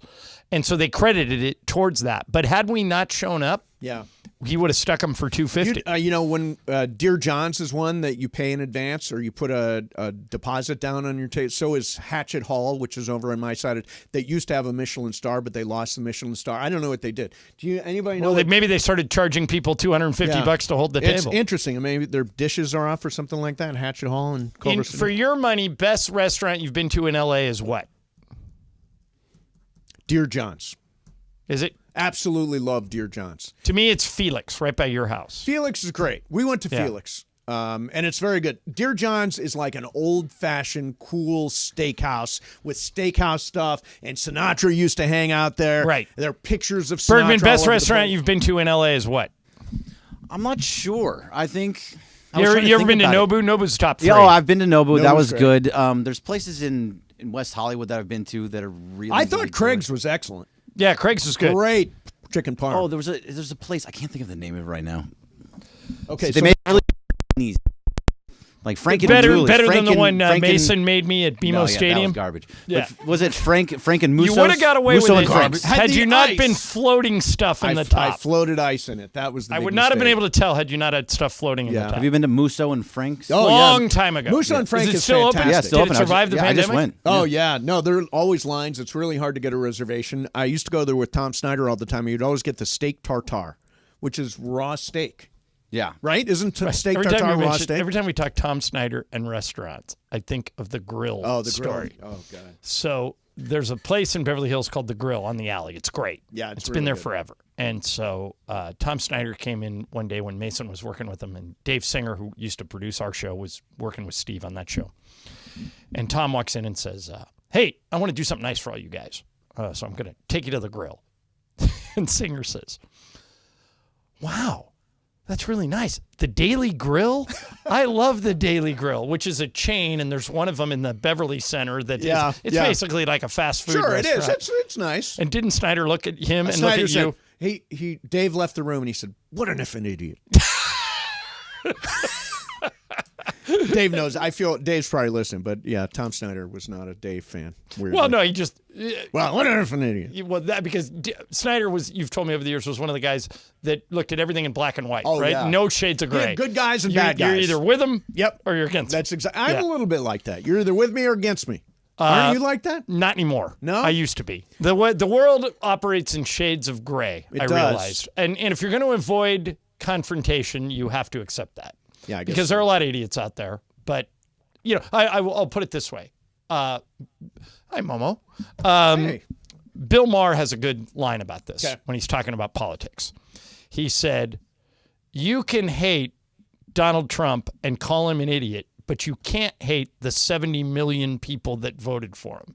You have to find a way to coexist because we all live together. So I think you can apply that to everyday life. Like, there are going to be people that, bug you for whatever reason or rub you the wrong way. But yeah. if you say you're out and you're Yeah. in and you don't give anybody the time of day, it eventually catches up to you. I'm kind of neurotic about it. It's really important. Hey, Momo, stop in. I'm really neurotic about it, and I really want everybody to like me. And I'll go out of my way to make you like and me. if they don't, though, you're done with them. I'm done right? with them. Yeah. If I'm nice and you're not nice back, then you're done. Yeah. Exactly. I think that's there are reasonable. I think there are a lot of people. That's a reasonable position. All right, so I wanted to. The Rams won yesterday at SoFi Stadium. They beat the Cleveland Browns 6-6, and in the hunt, they are tied for the 7 seed. They wouldn't make the playoffs today because they lost to Green Bay. Well, what was interesting was before the Sunday night game, they were in. Yes. After the Sunday night game, they're now just out. Yeah. Yeah. I think this is the best coaching job Sean McVay has done because there's a talent gap here. Sure. And by the way, Les Snead, there are 3 players that they took later in the draft who, if they did a redraft, would be first-round picks. Steve Avila, I'm not sure which one it is, the offensive lineman. Yeah, I thought he was a first-round pick. Steve. Second-round pick, I think. Okay. Puka Nacua, they would have as a first-round pick. Cooper Kupp, for sure. And I think it's Kobe Turner is the other guy. Yeah, but Cooper Kupp, for sure. Oh, no, but I'm saying from this year's draft. Yeah. 3 guys, if they redrafted, would be first-round picks. So Les Snead's, he's got it going on. I got some bad news for you. What? If they stay healthy, yeah, the Niners are winning the Super Bowl. They're really good. We'll see. They're really good. And Debo is the best weapon in football right now. Him or Tyreek Hill. He's great. One of the two. Yeah, he's great. Yeah, I hate the Niners. God. And by the way, yesterday, so it was Rampage's birthday. So there's all kind. Isn't Rampage a mythical mascot? No, Rampage is an actual being, and it was Rampage's birthday yesterday. So what they did was they brought in. Interesting how Rampage's birthday falls on a Sunday every year. It's amazing. Year. So they brought all the other mascots in from all the other NFL teams to celebrate his birthday, and one of the mascots that was prospector there from the 49ers? Yeah, they call him Sourdough Sam. Now, I don't want Sourdough Sam at a Rams game. By the way, it's a stupid name, Sourdough Sam. What is that even? Well, named after bread? Yeah, but you can get that sourdough bread bowl and eat the clam chowder out of it at Pier 39. But that's a Come terrible on. name for a mascot. Sourdough Sam? I love sourdough bread. Yeah, I don't. Sourdough Sam is not welcome at SoFi Stadium. Well, apparently he was yesterday. And I'll tell you another thing. Why does every single kid win the contest on the big board? You know, I've never seen a kid lose the contest on the big board. I'm going to tell you. Okay. Rigged? All right.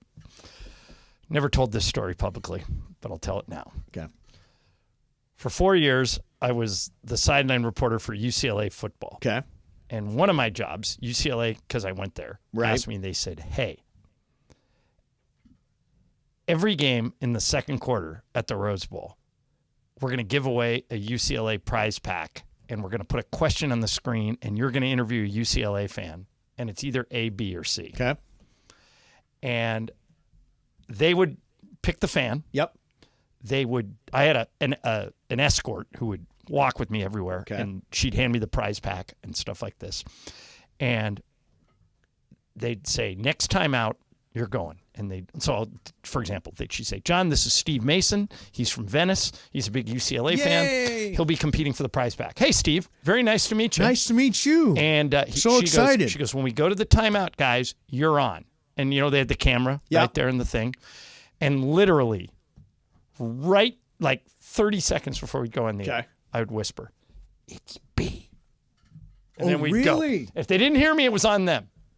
Wow. So you would tell I them. wanted them to win the prize pack. And I'd go, it's A, B, or C. Oh, so you'd give it away in the way you I would announce it? try. I didn't want them to lose. Right. And in my 4 years, every single person got the prize pack. Were you told to do that? I did it because I didn't want them to have a bad So experience. why does every kid at Rams games always get the right answer? Who's the quiz master? I think it's she does sidelines for the Dodgers. Kristen Watson? She's the one. I don't know if Kristen is tipping. She probably wouldn't admit it if she was. But if I was Kristen, I would tip. Because you want them to have a good experience and win. You want it's no skin. I'm not taking the prize pack home. Want the stadium and to UCLA doesn't want the prize pack back. They want a fan to go home with. Yeah. No, and they're generally not really games of skill either. It's just like guessing, and they always seem to get the right answer. All right, coming up next for you, I've got a song that I want to play. It's from our friend down in San Diego, Jeremiah Whitten. He's written a song. He's always done good stuff. He's written a song about Sean McVay. The Rams are 6-6. They're in the playoff hunt. I'll play that for you next. Mason and Ireland, 710 ESPN. All right, if you listen to the show, you know I love cryotherapy. I'm a big user. For people who haven't done it, cryo is for active people, especially people over the age of 35, because inflammation of your joints and your muscles is a big problem. The only way to get that treated is to use ice. IceBod Active is an easier way to ice. Here's how it works. You put on these compression shirts or pants, and they have custom-fitted gel packs that you stick in your freezer, and you just slide them into the pockets. You leave it on for 20 minutes, and you go about your day. It's wearable cryotherapy. I cannot tell you how many people I have turned on to this, and here's the best part. We get the holidays coming up. You don't know what to get somebody. If it's anybody that's active, go to icebotactive.com. If they don't like it for any reason, 30-day money-back guarantee. But my guess is you're not going to return it because everybody I've turned on to this stuff feels better as soon as they wear one of these compression shirts or pants. Go to that website, icebotactive.com. You'll see James Worthy, the Hall of Famer. He's one of the big proponents of iSpot Active. There's a doctor on there. There's a bunch of testimonials on there. It'll answer all your questions. And again, key here, if you're thinking about, you don't know what to get somebody for the holidays, you need a present, get them something from iSpot Active because it's all 30-day guaranteed. So if you don't like it, they don't like it, they can just send it back. You get a full refund. Go to that website. It'll answer all your questions. icebotactive.com. ICEBOD active.com. Check it out today. Coming up next on Sedano and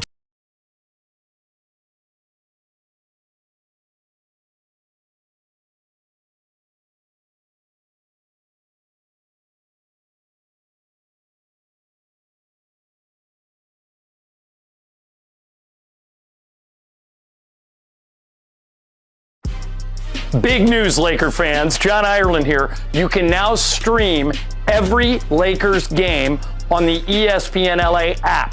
Don't miss a second of the action with Michael Thompson and I on the call. Plus, all your live and local Lakers talk every day in the palm of your hand.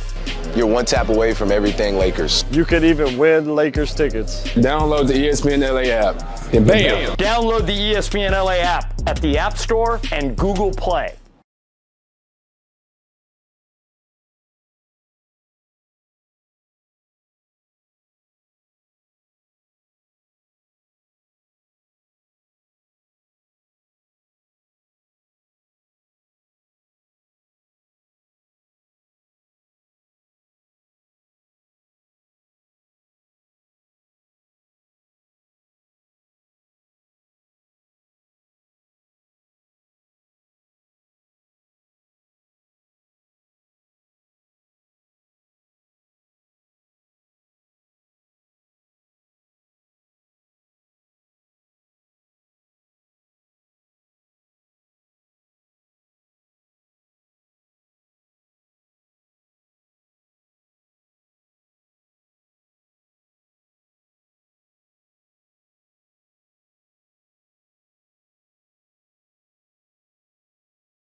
Sports Radio. We're here each weekday, 1 to 4 p.m. for your afternoon.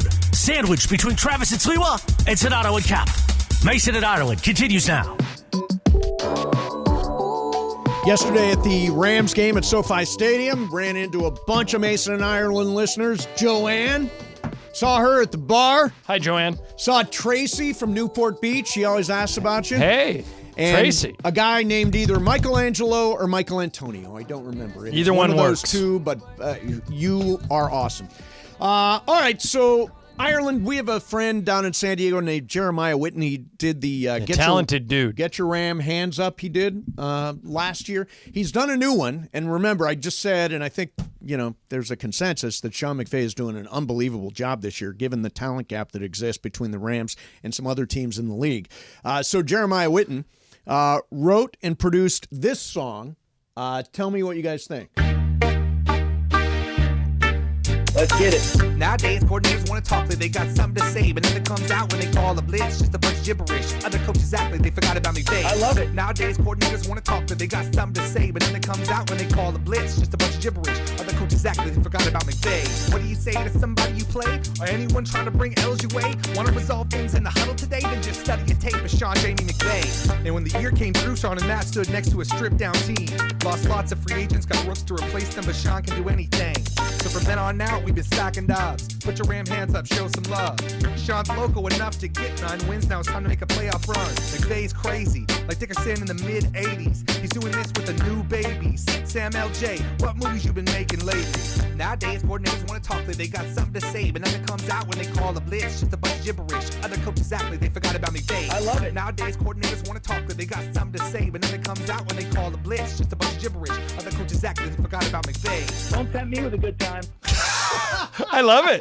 Yeah. Hey, Greg, that's awesome. Greg, send that to Artist and tell Sean we want a review from him. I bet you he'll love it. Yeah, I'll send it to him. And just so by the way, why is that a Sedano and Cap? So Sedano and Cap actually did that whole bit, and it became a promo. And Lindsay Fulton did it. You mean this song? Did the hook.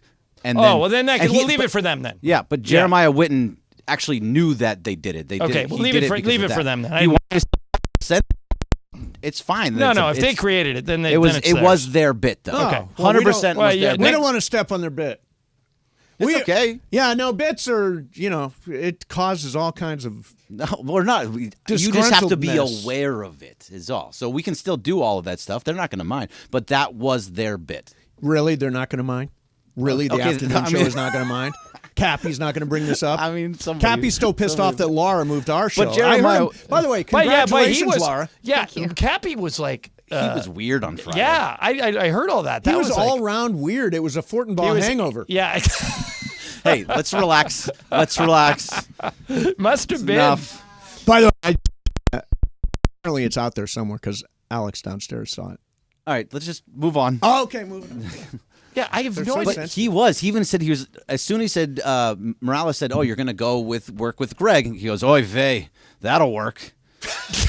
That was his exact quote. Right. Oy vey. He said, "Oy vey." Oy vey. Well, you're doing well. I don't know what Cappy was on. That was weird. Yeah, he was weird that day. Yeah. I do think it had something to do with what happened on Thursday. So probably. All right, so the Rams, by the way, are all wearing hoodies and sweatshirts and stuff that say, "We not me." We not me. Everyone's got that. I think they've bought into that concept. They may not be the most talented team in the league, but damn if they don't add up to more than the sum of its parts. I would not want to play the Rams if they get in because they're dangerous. Yeah. I don't think they're going to win the Super Bowl, but I think they've had yesterday really wasn't close. No. I mean, I never felt at any time the Rams were in jeopardy of losing that game. Yeah, no, I thought they were good. That kicker still scares the living hell out of me. He missed a field goal yesterday, okay, Lucas Haversack. That's a good question. Why is it so hard? And it's not just pros, it's college. Right. To find a good kicker. In the 70s and 80s, weren't the kickers like a lot more reliable? Seems like they were. I mean, I know nobody wants to spend money on a kicker. Yeah. Unless it's like Justin Tucker. Right. But it seems like several teams have trouble finding somebody who can just make a 40-yard field goal. Well, and the Rams have always done well. Steve. Well, Greg Zuerlein was great for years. And by the way, so was Matt Gay. Matt Gay was an All-Pro Matt Gay got paid. Yeah, got paid. So, some teams will pay kickers. Other teams elect not to spend money there. The Rams have decided we're not going to. They had Johnny Hecker and Matt Gay. They were both great. They said, we're not going to spend money By there the way, anymore. their punter now is the best. I think might be the best punter in the league, Ethan Evans. Right, but he's also young, so he's cheaper than Johnny Hecker. Sure. Johnny Hecker's where, Carolina? Is Johnny Hecker still? I think he's in Carolina. Yeah, he's still playing. He's still playing? Yeah, Carolina. Yeah. Yeah. And Greg Zuerlein's in New York for the Jets. Yeah, he's still there. Okay, so those guys are still out there rolling. We got Lucas Haversick, and it scares the hell out of me every time he lines up for a kick. If it comes down to a field goal and we lose because of Lucas Haversick. But I actually feel like when it comes down to a field goal in most games, I would say half the kickers I have no confidence in. Half? Like Jake Elliott, the kicker for the Eagles. Right. Like that game they won in overtime a couple weeks ago, he had to make a 56-yarder to get it to overtime, and he made it. Yeah. But, most of the time you think, this guy's not making this. Well, that guy in Seattle who kicked all those 50-yard field goals, Jason Myers, right? Yeah, with the game on the line, choked. Missed the big one. Yeah. Missed the big one. Very weird. So I hope, if you go back and you look at the rest of the Rams season, they really lost the Pittsburgh game because of bad kicking. And they definitely lost the Green Bay game because of bad quarterbacking, and they didn't have a reliable backup quarterback ready to go. That was an extremely winnable game because Green Bay wasn't playing well. Look at Pittsburgh now. The Pittsburgh game was winnable too. Yeah, it was that was the kicker. That was Brent Maher. Yeah. So but in it, and I said to Juan yesterday, I said, all you can really hope for as a season ticket holder, and we pay them big chunk of money every year, is to still be in it in December. Right. We got which early in the season didn't appear to be the case. And last year we didn't get that, right? Last year was 5-12. We didn't get that. This year 6-6. All of a sudden we're still in it in December, worth the money. Yeah, and the 49ers look like the best team in the NFL, but they're not a lock to win it. They're an older team. They could get some injuries. there's a lot that could happen. Yeah, absolutely. Hey, let me ask you something. Yeah. Bob Nightingale just tweeted something. It says, Los Angeles manager Ron Washington, when asked if he has been following Shohei Ohtani's free agency, he said, "I don't have much to say about that yet because I don't want to let anything out of the bag." This is the key with Ohtani, is to not say anything. There are negotiations going on right now, and nobody wants to talk about him because Ohtani wants this to be a private, personal decision. By saying, "I don't want to let anything out of the bag," doesn't that mean he knows something? How would you answer the question? He was asked, "Are you following Shohei Ohtani?" What's your nothing Ron to say Washington about that. I have nothing to say. Yeah, they could have done that. But to say, I don't want to let anything out of the bag means that you know something and there is something in the bag. Right. Does suggest that, doesn't it? I think the bag is empty. I don't think there's anything in that I'd bag. be stunned if he went back to the Angels. The Dodgers Stunned. But he's making it sound like that to me sounds like he's going back to the Angels. But I don't think that's actually going to happen. No. What Ron Washington is saying makes it sound that way. I don't think that's what's happening. Yeah, but how he's portraying I it. definitely don't see that happening. That's not a real thing. You have a bag. If you don't want to let it out, you have a bag.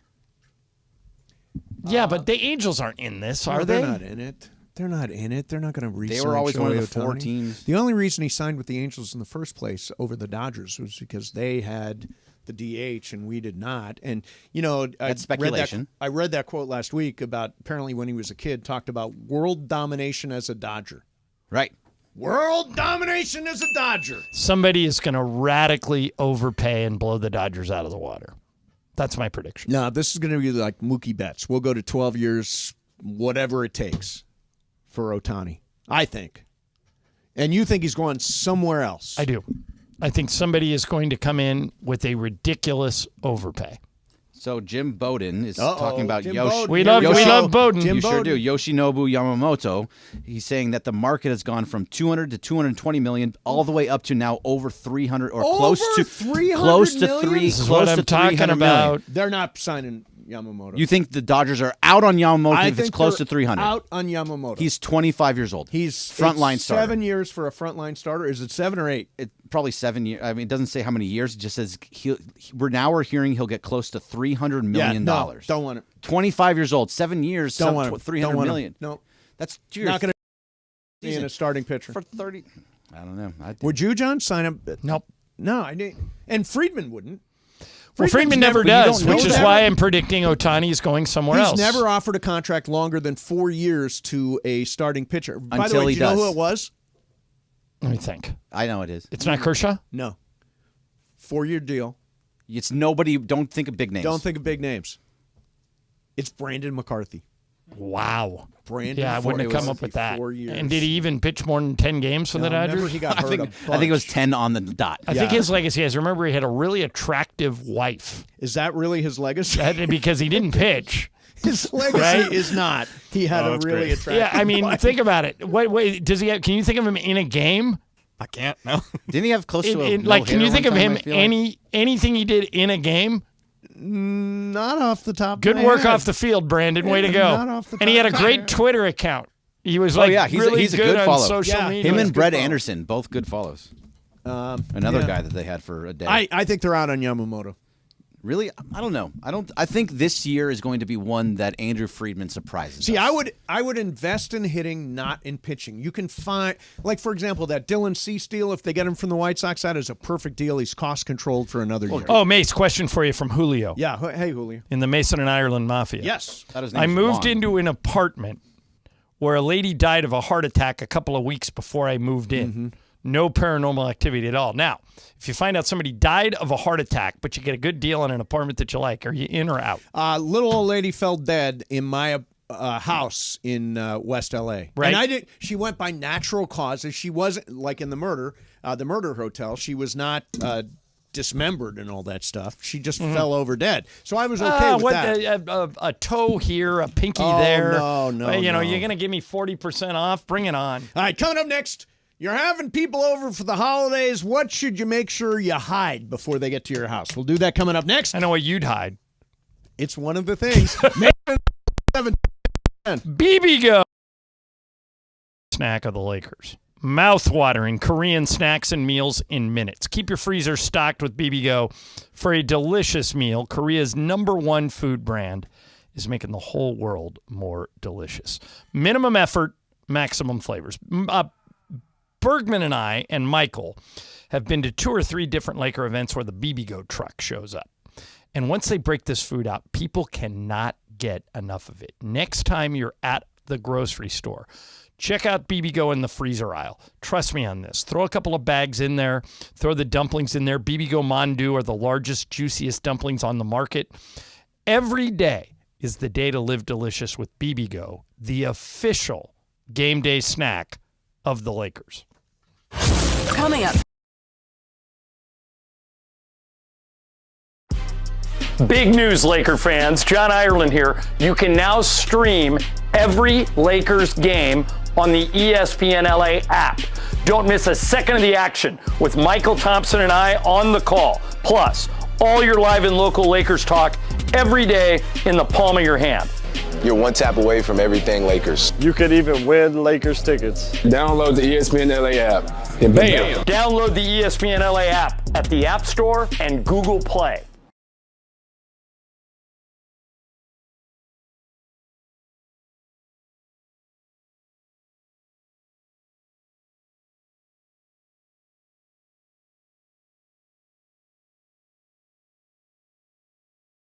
The return of $1 Million Mondays. $1 Million Mondays. Your chance to win $1 million from 710 ESPN. Listen every Monday this football season for your chance at $1 million.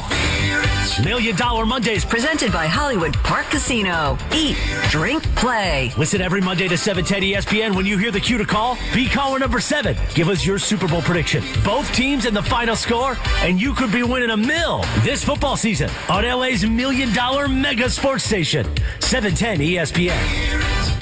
All right, guys, it's officially back. Fifth Row Fridays presented by BB Go. That's the official game day snack of the Lakers, by the way. And this is the best thing we give away. Fifth row seats to a Laker game. How many times do people come up to us and say, hey, Give me Laker tickets. Yes. We don't have them. I don't even have them, but you can win them if you listen every day. And these seats are better than the seats that you and Michael have, right? 15 rows better. Yeah. Michael and I are like row 20. So here's how you win. You listen every day to all the shows and take notes. If you can answer 5 questions about what happened on the show that day, you're eligible to win. And don't forget, on Fridays, your chance to call in all 5 right answers, and you are in the 5th row at Crypto.com Arena for a Lakers game. For free!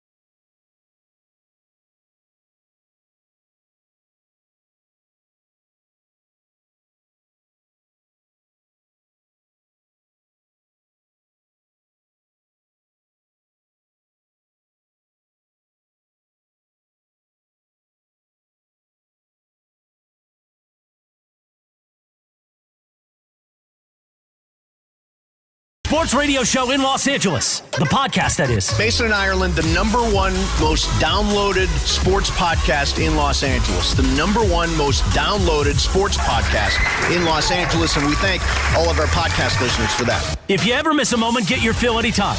Just search Mason and Ireland wherever you get your podcast. To answer your text. To respond. Just none. I get the text there. I'm like, all right, let me think there's about a text. this. Then you can before you know it, it's respond already to the text. done. Just respond to the text. And I don't think we were given an opportunity to respond. You said it's my way or the highway. No, there was other texts that were answered. Other way or the highway. That one was just refused for some reason. So we are going to use blank to do picks. All right. Well, you don't have to say it out loud. Well, I know. I'm just saying you didn't. This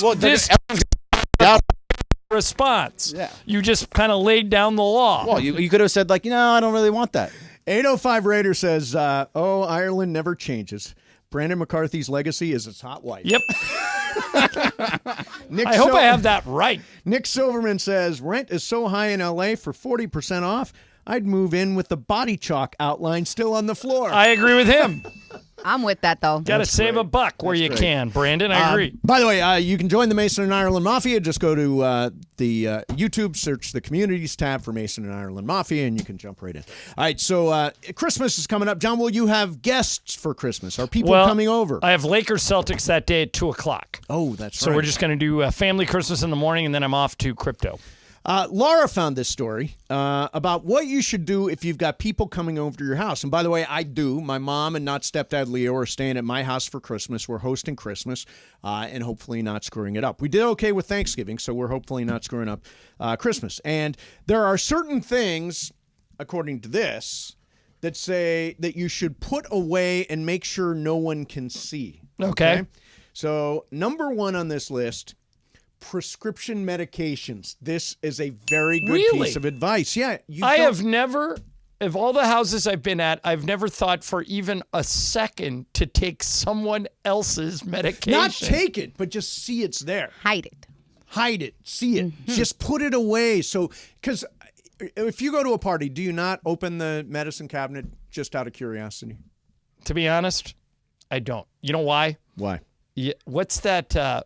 Is it Southwest that has that ad, you want to get away? Right. And a girl goes into the bathroom at a party and she opens the medicine cabinet and the whole medicine cabinet falls on the ground. But like the bottles are going in the toilet. Yeah. I'm too paranoid that something would happen. So no, I'm maybe I'm in the minority, but I never open the medicine cabinet. Bergman, do you open the medicine cabinet? Absolutely not. It is none of my business, and I really don't want to know what I kind think of anybody fungus that you says got. they're not, they're lying. No, that's not true. I would tell you the truth. I'll tell you, like what I do. Yeah. I'll open your fridge. Oh, is that right? Yeah. What? You'll see nothing. But I'll tell A you. fridge judgment? Yeah, no, I'll tell you. Like I think last time I was at your house, I opened the fridge. I go, hey, what do you got in here? Yeah, no, that's true. I was looking for That's you had rude. No. He had. That's where I found that picture of your mom of you put in there. Right. I go, do you got any peanut butter or anything? You go, yeah, it's in the fridge. I grabbed it. Peanut butter in the fridge. Because he had celery. He had like a vegetable plate out, and I wanted to dip it in something, and so I stole his peanut butter. Number one rule: you do not open someone else's fridge unless they tell you can or you ask. Really, that's the number one rule. There are no rules above that. Number one. Number one. It's rule. like right. Number one. Number one rule of all time. All right, don't Greg, open someone else's fridge. This was something that happened to me when I was having a party back when I lived in Hollywood. Okay. I had a party. There were a lot of people over. Mm-hmm. Two of the people there hooked up. Okay, good. Okay, good for them. Went into my guest room, locked the door, did their thing. Oh, really? In the house? Came out. Oh, wow. And he right felt on the coats on the bed? He felt there were coats on the bed. I know. That's He exactly took the coats off. He came up to me afterwards and he goes, "We're good friends. I would feel bad if I didn't tell you, but I just hooked up in your guest room." And I said, "Congratulations." That's the right answer. Now, what happens if it would have happened in your room? In where my you room, sleep? nah, I don't want that. Well, Laura's shaking her head with a hard no. Hell nah. That's my bad. What if it's, wait a minute though, what if it's two people you really like and you're happy that they're getting together? No. Yeah, not on my own bed. No. Like if there's a guest room, That go can ahead. get messy sometimes, so I don't want any of that in my bed. Go to the guest room, and then you can wash the sheets. Okay, All right, how about wait, before you Go get ahead. to that, I just got a text. Yep. I bought my house in San Francisco from the estate of a dead old lady, signed, not stepdad Leo. Yeah. Yeah. And you see how that turned out. So Leo's like me. He doesn't have any problem with it. I said natural causes is one thing, dismemberment is another. Dead's dead. All right, number two. What difference does it matter how they died? Thing to hide and put away, drugs and cigarettes. Well, yeah. You don't want anybody taking your stash.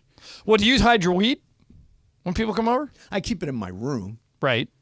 So it's somewhat hidden. It's somewhat hidden, yeah. My nobody can gummies get are in. all in my night. Well, I shouldn't say that. If somebody robs my house, they'll take Oh, all yeah, my I'm sure nightstand. they're breaking in for the gummies because they're unavailable anywhere else. That's a good point. Yeah. Is there a Mason Christmas party? Are we going to go over there? I go in your room, just grab all your There's stuff? not a Mason Christmas party. Yeah, Christmas parties kind of died with COVID. Did you notice that? I mean, Yeah. I go to the same one every year on Christmas Eve because I know all my neighbors, and one of my neighbors has the same party every Christmas Eve. Yeah. But Christmas parties in general, I used to go to 5-6 a year. This year, bupkis. Yeah, I don't think there are any. We just decided not to. We have a new dog. She's a little wild. It just wasn't the right thing. All right. Yeah, sorry. What else to get rid of? Just run through these. Unnecessary clutter. Well, that's a problem at my house because there's a lot of it. Remove your jackets and coats from the hallway closet so people can hang theirs. People just throw, every party I've ever had, people just throw their coats on a bed somewhere. Controversial posters. Now, what the hell would a controversial poster be in this day and age? Who has posters up on their walls? Yeah, No, it's a fair question in high because school? no, because think about it. The country and everyone is very polarized. Yeah. So what if you had something that had a political statement or like endorsed a certain candidate? Then it could send the party south. Put in a poster? Who's putting up a poster? Yeah, I mean, well, what if a guy I used to live like across the Bob hall Marley from poster? I was in a very I was in a fraternity, and there was one guy that was absolutely convinced that Walter Mondale was going to become president. Oh, wow. And he had a giant Mondale Ferraro poster on his wall. And after they lost, he left it up there for 2 more years. So if you had that, people would make assumptions I guess about so. you. If you've got political like the only poster I have up, I've got the original Chinatown poster signed by Robert Town. That's awesome. Yeah, and I don't think it's controversial. Pet toys. We have so many pet toys. Oh, in you'll our house, step it's on one if you ridiculous. come to my house. Oh, yeah. Lola has bones that she's eating all the stuff out of the middle. It's all over my Yeah, they're apartment. all over I the step place. on them Same all the thing. time. It Yeah, hurts so bad. I did it yesterday. And then the last thing is bills and personal mail. Well, of Yeah, course. you put that away. Oh, you guys want to pay my bills? Go for Yeah, it. if you want to pay But why them. would you want someone looking at how much you're paying for something? What do you want to know? No, How much you What? paying for water? Well, Do you know? Yeah, How much? 0. What do you mean 0? Zero. You mean the water I drink? Yeah, like the water. Don't you have a water bill? Oh, you mean water, Water like for your house. I don't even know lease space that. But I get Clay Thompson and James Worthy have a deal with Waiakea. Yeah. And they hook me up. Oh, right. No. But So I'm I get talking- a case. But I'm water for talking your about house, like water shower. or your electric bill or something like that. Yeah, Or heater. Lisa, I never see them. Lisa pays all of them. I know exactly what they are if I ask Juan. All right. Coming up next for you, it is Game of Games. It's your game today. Yep, got it. Brand new month. Who won the first game of the month? May. You won Friday, right? Yeah, nice. You might win this game. Excellent. Yeah. We will do Game of Games coming next. Somebody going to play in the afternoon show? No, we have Laura now, so I think we're Laura, loaded. That's right. We're good. All right, Mason and Ireland. Game of Games next, 7:10 ESPN.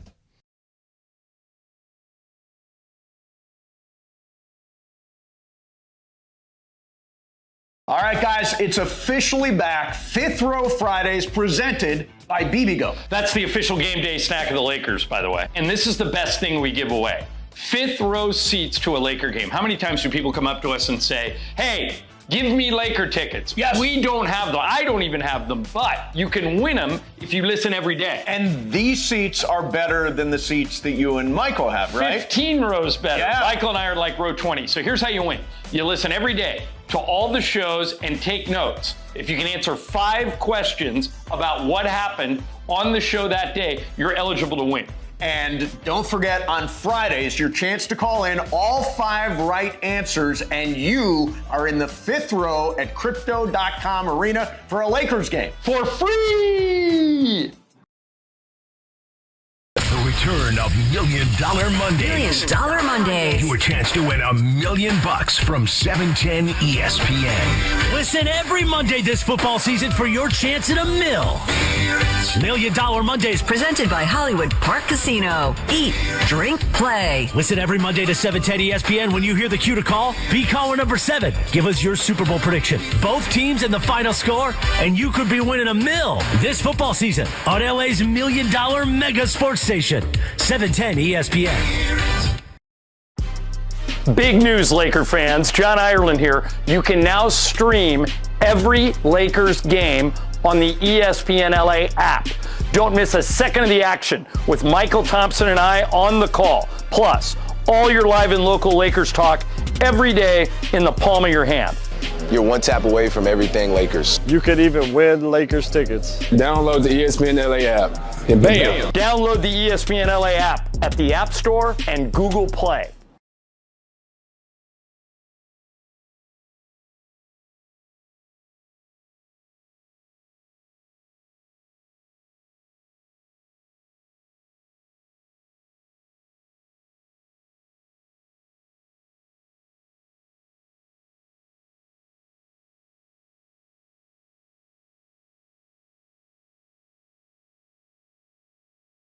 For Game of Games on the #1 sports radio show in LA, Mason and Ireland. Game of Games. Game of Games presented by CallJacob.com. Call Jacob. Everyone loves a fighter, but in this town, winning matters, especially after an accident. So remember, anyone can fight, but CallJacob.com is here for you when you need a big win. After an accident, go to CallJacob.com or call 844-24-JACOB. That's 844-24-JACOB. We got the jingle. Call Jacob. Thank you. Game of Games time.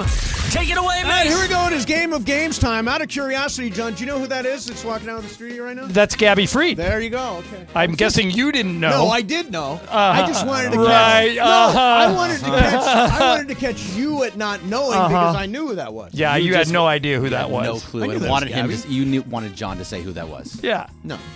Wrong. I wish I would have. God, I just would have got. I do. Who is it? Yeah, I should have. I would have said. No. No way. You guys are. I know everybody in this building. I can go grab 3 people back there. By the way, okay. Mostly because they're newer, but still. Right. Well, you're gonna call them 20. No, I don't care who they are. Yeah. He grabs 3 people, $20,000 mythical money. You can't name all 3. Now you're gonna pick 3 impossible ones who've been there for like 10 minutes. There are You want to do it? You want to do it tomorrow when we get more time, or you want to do it today? Sure, do it today. No. Okay. I'm gonna go grab. Can we hold Game of Games? Yeah, hold Game of Games. Let's go. All right, I'm gonna grab 3 people. 3 people. May be new, may not be All new. right, so this is a test. I have facial blindness, by the way. So a lot of times, like Brad Pitt, I can't tell who somebody is because I have facial blindness. But I do know everybody for the most part in the building. There is. This is going to be the easiest 20 grand I've ever 20 made. grand, okay. He's going to find somebody that I don't know on purpose. No, he's not. He's going to grab. He's grabbing the first 3 people he sees. Well, grab David Kent. David Kent.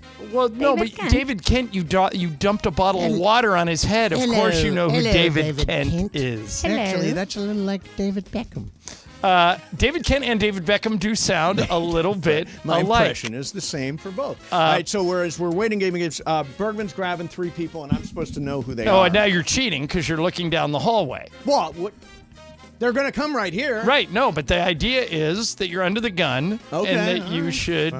Now, I know people way better than you think. That's not true. Oh, it is. I think I'll be surprised if you get any of them. Any of them. And, all right, I'm looking. You are in huge trouble. You are in huge trouble. The first guy I do not recognize at all. I don't even think he works here.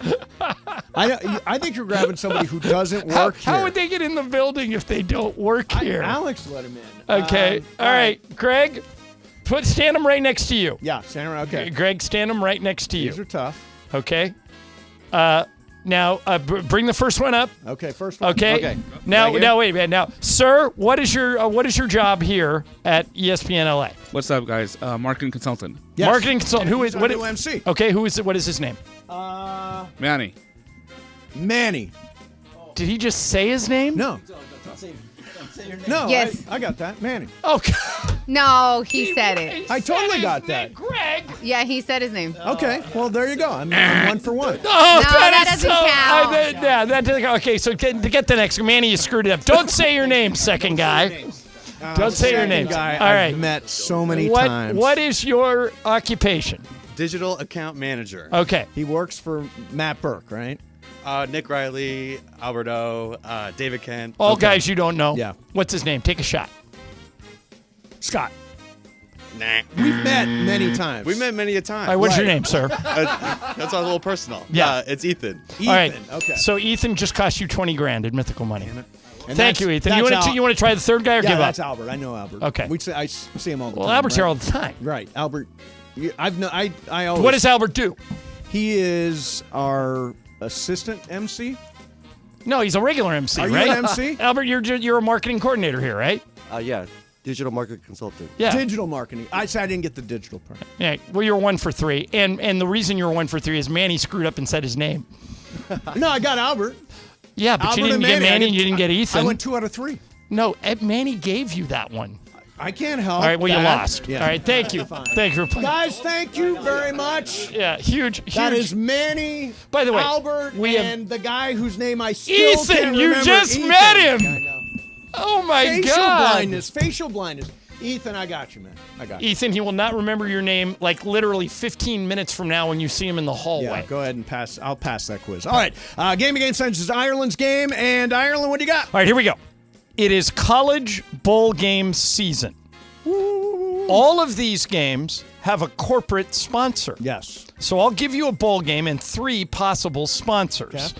Only one is correct. I'm looking Tostitos. for the current sponsor of each bowl game. Okay. We have Brian, Greg, Mace, and Laura. Okay. Here we go. Number 1.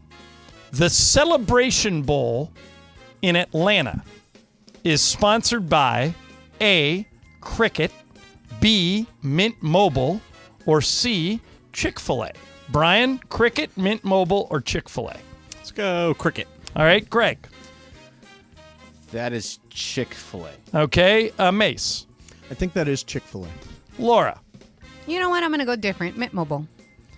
Brian Cohen is the leader. It is Cricket is the sponsor of the celebration. You know what the worst part about this? I've already looked at all the bowl games to schedule them, and I don't remember what any of them are. Okay, Greg, maybe you'll do better on this one.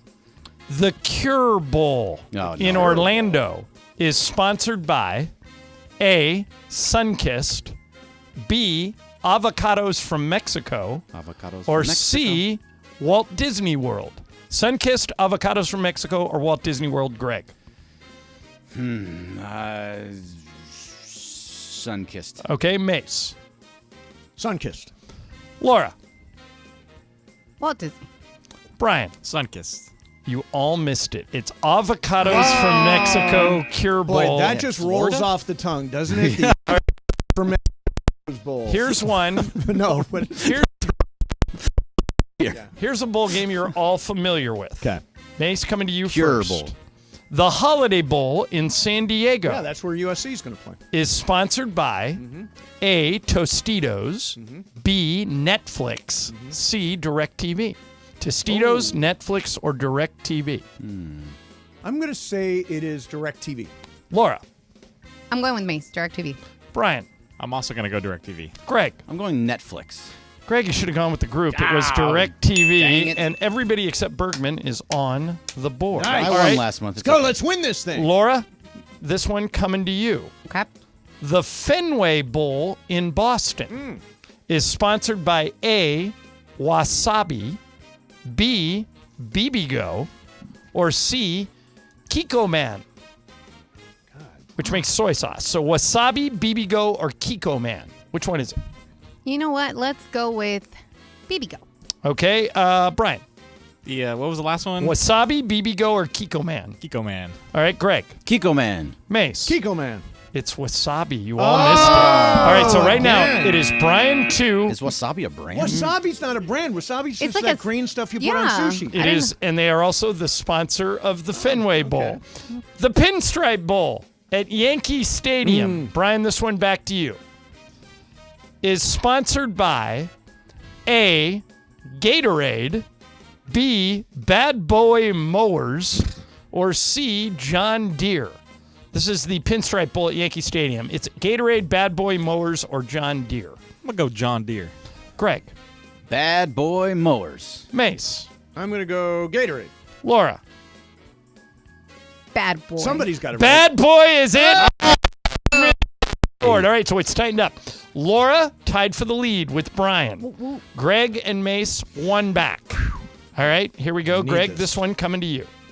The Liberty Bowl in Memphis is sponsored by A, St. Jude's, B, AutoZone, or C, FedEx. St. Jude's, AutoZone, or FedEx, Greg. Those are very tricky choices you created. there. Yeah, you're all over the place there. AutoZone. Mace. St. Jude's, It's in AutoZone, Memphis, or right? FedEx in Memphis. I'm going to go FedEx. Okay, Laura. FedEx. Brian. I'm going to go St. Jude's.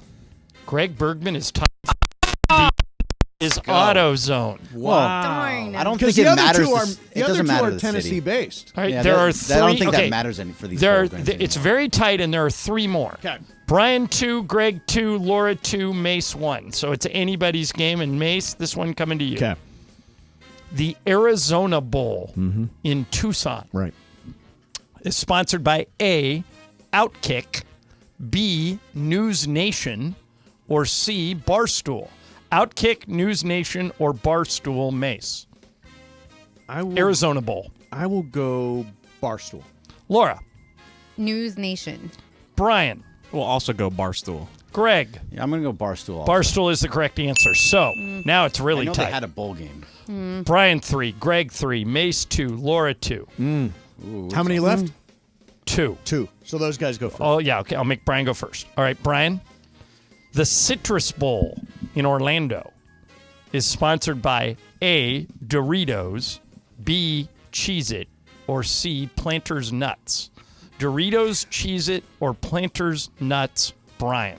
Let's go with the good old Cheez-It. Okay, Greg. There used to be a Cheez-It Bowl, but I don't know if there is anymore. I'm going to go Planters Nuts. Okay, Mace. I'm going to go Doritos. Laura. I'm going to go Planters Nuts. We're all over the board. And we have a new leader. Brian, it's Cheez-It. You were close. Yeah, You knew I know there Same. was a Cheez-It. Okay. There Yeah, always has been. same. So now, Brian has to go first again. I think I'm out, right, right? I think you we're and out. Laura are both out. Okay. Dang. Okay. All right, me and you, Brian. So, and Brian, you're one up. So, Greg, you got to go opposite of Yep. where Brian goes. Yes, Okay. yes. Here we go. The Sun Bowl in El Paso is sponsored by A, Ronald McDonald, B, the Energizer Bunny, or C, Tony the Tiger. Ronald McDonald, the Energizer Bunny, or Tony the Tiger. Sun Bowl in El Paso. Brian. Let's go with Tony the Tiger. Oh, dang, Greg. that's where I wanted to go. Okay, so it's You've Energizer got Bunny Ronald or- McDonald or Energizer Bunny.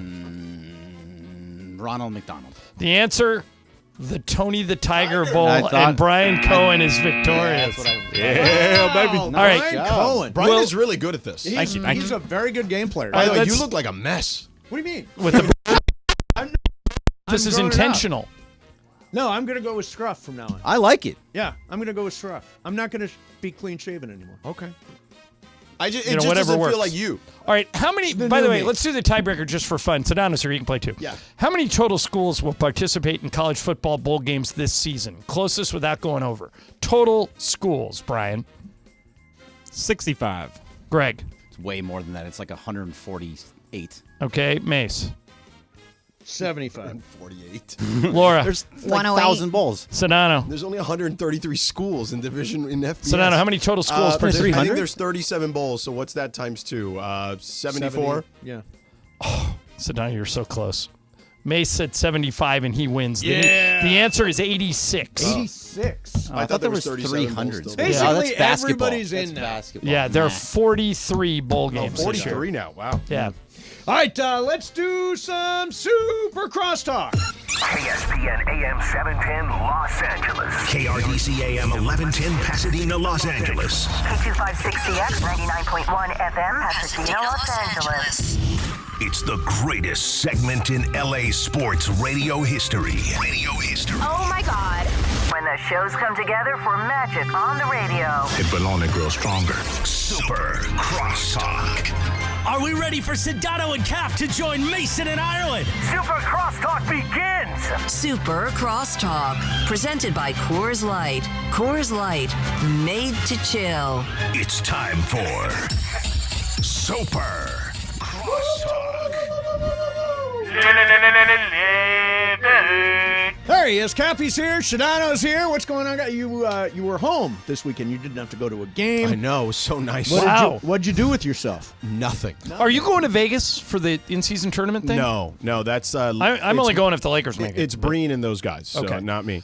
And is ESPN doing any of the games tonight or tomorrow night? The quarterfinals? I'm doing a game tomorrow in Minnesota, Wemby and against Anthony Edwards. That's a good game. Actually a good That's game. a good game. Interesting. All right, so George, you are a Florida native. Yeah, I grew up hating Florida State. Okay, well, I say Florida State got screwed. I do Mace too. says they got it right. What say you? No, they did not get it right because then the games are meaningless. The games are meaningless then. Yeah. That's what you're saying? The reality is they said, and all the rules say, you're allowed to take an eye test and say, they suck without Do that you realize quarterback. that Michigan put up less offense, put up 213 total yards in offense against Iowa this weekend? Well, I mean, it's Iowa. Doesn't matter. They've been beating teams. Louisville's 6-0. a top 20 defense in the country. Yeah, but don't you think Iowa's got the number one defense in the They played the country? third string guy. Yeah, and that's what I'm saying. But they're not going to play the third string. The third Cappy, string did guy. they get it right, or did Florida State get They're screwed? not going to What do play you the think? third string guy in the championship. No way. Cap, what do you think? That's stupid. Yeah, well, I think Florida State got screwed. I mean, that's stupid. You're not stupid. No. Oh, right. That's. I think you are stupid. And by the way, it's 3 of us against you. You're wrong. well, Bring it on. But I want to tell you guys something though. Florida State has this feeling, and I understand why they feel this way, that when you think about the Florida State program historically, incredible. It's an all-time great program. Yes. Yeah. So if you're going to mention Notre Dame and USC and Penn State and Ohio State and Michigan and Miami, I mean, Florida State is in that category. Yes, I agree. Of all-time great college football programs. So at Florida State, you have this feeling, which is if we run the table and we win our conference, we're an automatic. Right. I thought they were. Right. They should have been. Here's what a committee member told ESPN. See if this changes anything. No. They said, all of us had the emotional tie like, holy blank, this is really going to suck to do this. Mm-hmm. We talked about that over and over, and we just kept coming back to, are they good enough with what they have to win a national championship? So what? And it kept That coming sucks. back to, it's the we same committee, didn't think they could. Same committee that put in Cincinnati a couple years ago. Right. They had no chance of winning the national championship. And by the way, Florida State's defense has been really freaking good. I like all-time Mace, good. Here's what I can't get past. And By I'm the way, wondering, and it's a terrible thing. I wish there was a way to accommodate Doesn't everybody. sound like but it. here's they could. Here's the thing: we can't make Alabama and Florida State play each other to determine who's Correct. better. But what we can do is look at common opponents. When Florida State played Florida, they beat them by more than Florida State did. When Florida State played LSU, they beat them by more than Alabama did. They crushed LSU. So you can't say that Florida State can't be competitive because they have been already. Right, but they don't have their Heisman Trophy candidate quarterback. Right, but they didn't have them against Florida. Right, but their backup will be ready to play in the national championship with a month, or the tournament with a month of preparation. By the way, the same guy who last year went into Louisville and beat their ass. And Mace, I would argue with you. I would be with you in your argument if Alabama and Florida State had identical records. Right. If they were both one's undefeated, 12-1, I would say, you know what? You're right. The eye test, the quarterback, everything. Alabama's 12-1. Florida State's 12-1. You give the nod to Alabama, but they're not. Florida State did everything you're supposed to do, and they just don't pass the eye test. And it's a terrible thing. But that's not the way sports are supposed to work. If it's you supposed read to be what the committee does, that's exactly what they say. The committee says you're allowed to base picks.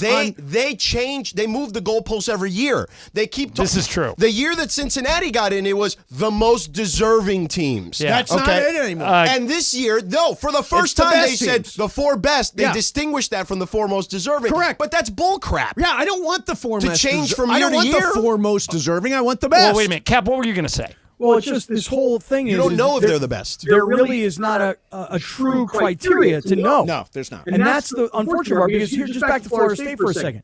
If you win every game and you win the ACC and you're an all-time historic program, you assume you get in.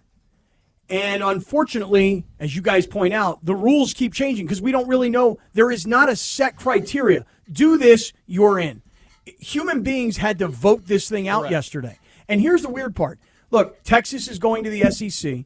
Okay, Washington is going to the Big Ten. It's going to be the Big Ten SEC Invitational when they get to 12. Yeah, right, because here's the thing. And just whoever wins their conference championships. Because the ACC has to now realize, we thought we were one of the big boys. No, you're not. You're one of the second tier. Nope.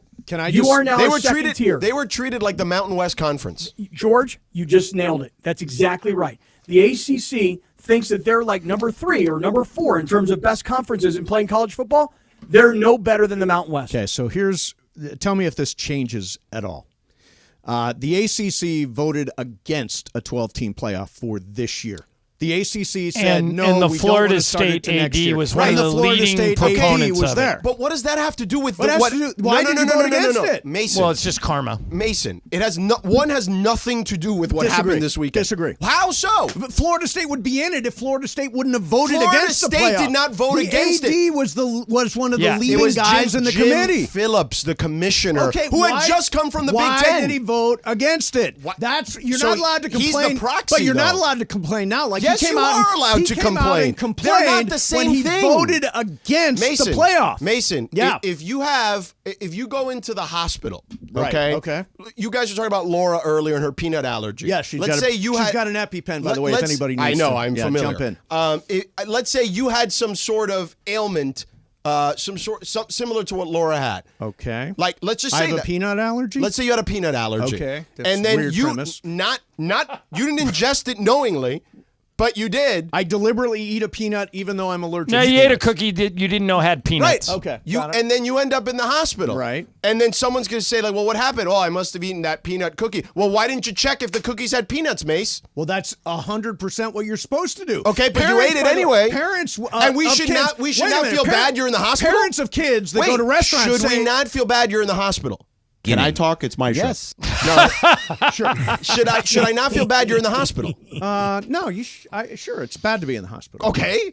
So should you not feel bad that Florida State has been put in a position by proxy of their commissioner? Of course I feel bad about it. By the way, a league they've been trying to get out of. Right. Of course I feel bad about it. Why do you suppose they want it out? It's a terrible system. It's one that we've lived with for a very long time, and it's finally going to go away. But the reality is Florida State had their big year when it was down to 4, and they lost their Heisman Trophy candidate quarterback. But that doesn't – their defense is good enough to beat it. I bet you if you lined up – test. Go to Vegas, see what the odds are. Okay. If you lined them up – wait, Mason, Mason, using that logic, Georgia would be favored over anybody. Correct. Then forget it. Let's just do that. Right. Oregon should be in the playoff now because they were 9.5-point favorites against Washington. Well, wait a second. The game Think doesn't about matter this. then. But think about this. If I asked you guys right now, who would you take in a head-to-head matchup, Georgia or Florida State, which, by the way, we'll get in the Orange Bowl? Yeah. Right, but you're going to get it with a bunch of opt-outs. So it's not going to be a real meeting. Yeah, it's not going to be a real true. I got it. I think Georgia's going to opt out, and Florida State's going to play hard. Both guys are going to both teams are going to have guys in the first round. But here's my question. Full strength for full strength. Who do you think's better, Georgia or Florida State? Georgia. In this iteration of Florida State? No, just straight up. I think that's a toss-up game. If Jordan Travis is playing, that's a toss-up game. Now, say Georgia versus Florida State with their backup quarterback. Who do you favor? I mean, I would favor Georgia. Okay. Don't you guys think for as much as we're all talking about Florida State getting jobbed? Well, I mean, Georgia kind of got jobbed too. Yeah, Georgia did. But Georgia fell to 6th. Right. How'd you go from 1 to 6? You're the 2-time defending national champion. You've been on this monster winning streak. Lost it at the wrong time. You lost one game by 3 points. Right. Yeah. And, Texas and Alabama both leaped from, 8 and 7 to the playoff? Yeah, it makes no sense. But here's the other side of the argument. I'm arguing against what I believe here, but it's a TV show. Yeah, right. And so if that's your criteria, it's a TV show and but you want to make it John, as entertaining as possible, then you can argue they did what they were supposed to do. I was in a room this year with the committee to explain how the that's right. I process remember was when done. you did that. What'd they say? And that's not – the TV show has nothing to do with it. They didn't bring that up. No. Entertaining and most compelling matchup means nothing. No. It's it's merit-based. Right. It's supposed to be a meritocracy. Yeah. But they changed that this year when they kept – putting out those morsels of they distinguished best versus real most quick. deserving. I got a piece of Shohei Ohtani. Buster Olney. Only Shohei Ohtani seems to know where he's going to sign, leaving everyone else to guess. One player agent thinks he's going back to the Angels because of money. Sure, but also he is devoted to routine, and no organization would offer him more autonomy than the Angels. Remember Ron Washington? We talked about it. Ron Washington, Greg had a story. He goes, I can't say anything because I can't let the cat out of the bag. So there's a bag somewhere with a cat in it. Yeah. So that would be stunning if the Angels pull that off. That would be absolutely stunning. amazing. And I would think less of Shohei. Why? Because he's signing up to be a loser. Well, they can build a team around him. They've had 6 years. How's it going so far? Look, I don't think the Menasians had a chance yet to do his thing. He's been there 3 years. 3 years, right? Yeah. He's had to rebuild Zero the entire playoff farm appearances. system. Yeah, with I Mike get Trout that. and Shohei. That. But I don't think if Shohei takes $600 million from the Angels, why are you going to blame him? Yeah. Would you think less of him if he went back to the Angels? No, I wouldn't think less of him. I would think hey, here's a guy who's dedicated to his organization and wants to stay. I think Shohei should play quarterback for Florida State, and then they can get into the national championship. Well, how about this? What if, let me throw a possibility at you guys. What if this past season, Florida State's head coach was Coach Prime? I brought this up with Mason earlier. They're Prime. I think Florida State should be in it. Right, but they couldn't. But George, going back to it's an entertainment value of entertainment project. There's no way they leave Coach Prime. So let me do this one for you. Okay. Let me do this one for you. Let's say we didn't see Jordan Travis break his leg. Okay. Let's just say they could lie. Let's just say he's day to day for the last several weeks. Right. And we're going into yesterday's game. This weekend he didn't play, but they're telling you he's on the sidelines in sweats. He could be ready for the national championship game. You think they're in? If they have a quarterback, they're in. Yeah, but you don't what know. He's saying is they should have lied. Oh, should have lied and said. Well, I mean, we saw his leg ready. snap, so that was tough. Right. That makes sense. But if there was a chance that he would play, or if he was likely to play, or if he was probable, I would say they should be in. Well, they weren't bashful about saying that because he was hurt, that's why they weren't in. What they're encouraging is teams to lie about the injury report too now. If that's the case. Well, hey, let me do this because George and I are going to battle back and forth about this all afternoon. Oh, good. Where are you on it, Mace? Wait, I want to change the subject. So if you could give me the what his beard? Give me no. What do you think of my beard? Bow, down, bow, bow. Give it to me. Okay, give it to me. Mace. Here it is. Mace, tomorrow we're going to do our show is, I believe, 4 to 5:30. No, you're 3 tomorrow. 3 to 5. You come on at 3. Yeah. What's wrong with you, Cappy? Yeah, Cappy. Honestly, is so dumb when it comes to this freaking thing is such a headache, man. Anyway, you're just not smart. No, it's not about not being smart, Chris. Take notes. It's about assuming that we're on from 4 to 7, and then having to remember every day that we're making all these changes. So just I don't know if that's calendar. necessarily Do you own smart. a Lakers schedule? Could you look I do at that own a and Lakers say, schedule. all right, there's a game? I do own a Lakers schedule. Yeah. But here's the thing, Mace. Yeah. Are you going to go to the Laker game tomorrow night? I'm not. Now, let me the see big if I in-season tournament? I'm not going to go. Let me see if I can persuade you to stick around. Go You ahead. ready? Yep. Mace, tomorrow we're going to get off the air at 5:30. Yes. Why don't you come ice skating with us tomorrow evening at 5:45? We'll ice skate together. Blades of Glory, baby. Combo play. Blades of Glory. Yeah. And then we go to the game. There's your bit. That's a good bit. By the way, Sedano, who wins that game tomorrow? The Lakers have beat them twice, but both times without Devin Booker. I'm obviously biased. I'm rooting for the Lakers because I want to go to Vegas. Is Devin playing? He's playing no Beal, it looks like, but Booker for the first time along with Durant. Then they have a shot. Well, yeah, I think so. I think it's going to be really I picked close. the Lakers to win the whole thing.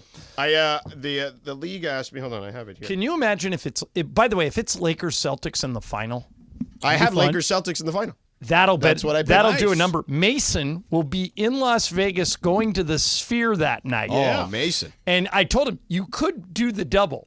The in-season tournament finals at 5:30. Oh, 5:30.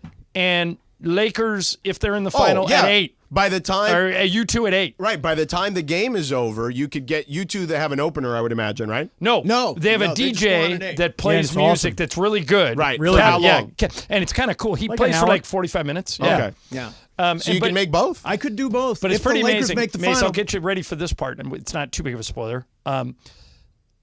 There's a mosh pit, so there's seats, Right. and there's a mosh pit.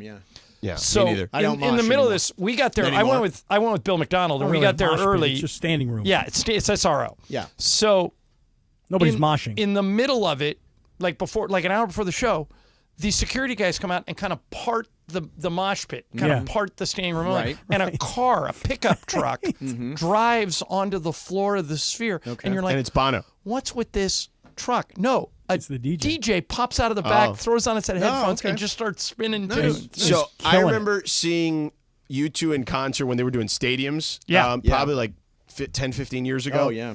Bono came through the crowd at a stadium and like he was a boxer. Like came through the tunnel with a boxing like robe on. Can I tell you something? If I was a It rock was star, crazy. that's what I would do. Yeah. I'd come in the back. Yeah. You know? It was nuts. Come on, Mace. Ice skating tomorrow, man. We're going to go Now, right wait a there. minute. in LA Whoa. Live. Mace, you don't want to do it? I don't know. I don't know if Wait, tomorrow. is it- Can I interject here? You don't want to see Cappy twirl me on top of his shoulders on the ice? Okay. Can I tell Chris that's 100% factual? If you put Steve Mason on ice skates, he will break his ankle. Oh my God! Probably no. so will I. You think so? No, I will not. You are grew up in Ohio. You have to know how to ice you are skate. the least coordinated person I've ever met. I'm a very fine. How many skater. screws do you have in your foot right now? 9 screws and a plate. You'll have foot with Cap. Mace, imagine the three of us holding hands together on the ice. Can we and do it a night other than tomorrow night? We sashay if across. it were any other night? Yeah, tomorrow night I got a pot. Any other night? Could you No, come on. can you tomorrow. really skate? No. You know what? We're gonna find out, right? This is absolutely true story. When was the last time you've been on ice skates? Okay, so I'll tell you. Yeah. When we were little kids, Yeah. the pool would freeze over. Oh, okay. And we would skate on the pool. Right. That was when I was a little kid, when we had this little 20 by 40 pool or whatever it was. So I have had some ice not skating as an experience, not as a grown up. Wow. Yeah. Come on, Cappy, Mace. do it a night other than tomorrow night. I got a podcast at 5:15. I know, but it's very but it's very convenient tomorrow night because we're going to get off the air at And the 5:30, and then Lakers, we're going to go to the Laker I game. know. So we've got that time. in You heard between. I'm priorly committed. And I we're know both my saying schedule. Central. You could come over for a cocktail. But Mace, can I throw an idea your way? Yeah, sure. How long does the podcast last? About 45 minutes. Okay, so let me throw an idea your way. Yeah. 6 Do o'clock. the, Go do ahead. the podcast from 7:10. I don't think I'm technically answering you every can problem pull you that have. off, right? I did do it once. You Okay. sit in front of a computer. Come I mean, on. Bergman can figure it out. Mini boss Koopa Troopa think over he there. can? What do you mean, mini boss? This We guy's used the to do the mouth. Showtime Forum. He's Remember the back in the day? He's the boss. He's not the mini boss. That's what you guys used to call him, the mini boss. I don't call him that. He's the boss. Just imagine the embrace He's when this Bowser kicks now. in. Yeah. I thought you Come on. called me Bowser the other day. You do look like I saw that Bowser. on social media. Yeah. I had to look it up. Oh, this is. By the way, do you hear what song's playing? Yeah, Jennifer It's Grey. because- That's the twirl. Yeah. Cappy's going to be holding me up. Hey, nobody puts baby in the corner. That's right. Come on, Mace. Do it another night. I'm there, Captain. By the way, welcome DeAndre to No, our we show. were going to do that at the beginning. Yeah, maybe All right, well, sitting that's there. coming up next. People can DeAndre's see him awesome. on the YouTube. DeAndre's I awesome. can't. This is why we had you off the morning show, because you always ruin our bits. Yeah, you're a bit ruiner. All right, we're back tomorrow at 1. Coming up next is Shadano and Cap with lots of stupidity for your ride home. Yeah. Shadano, what do you got? We got to talk about our friends at NextGen, the official AC Heat and Plumbing company of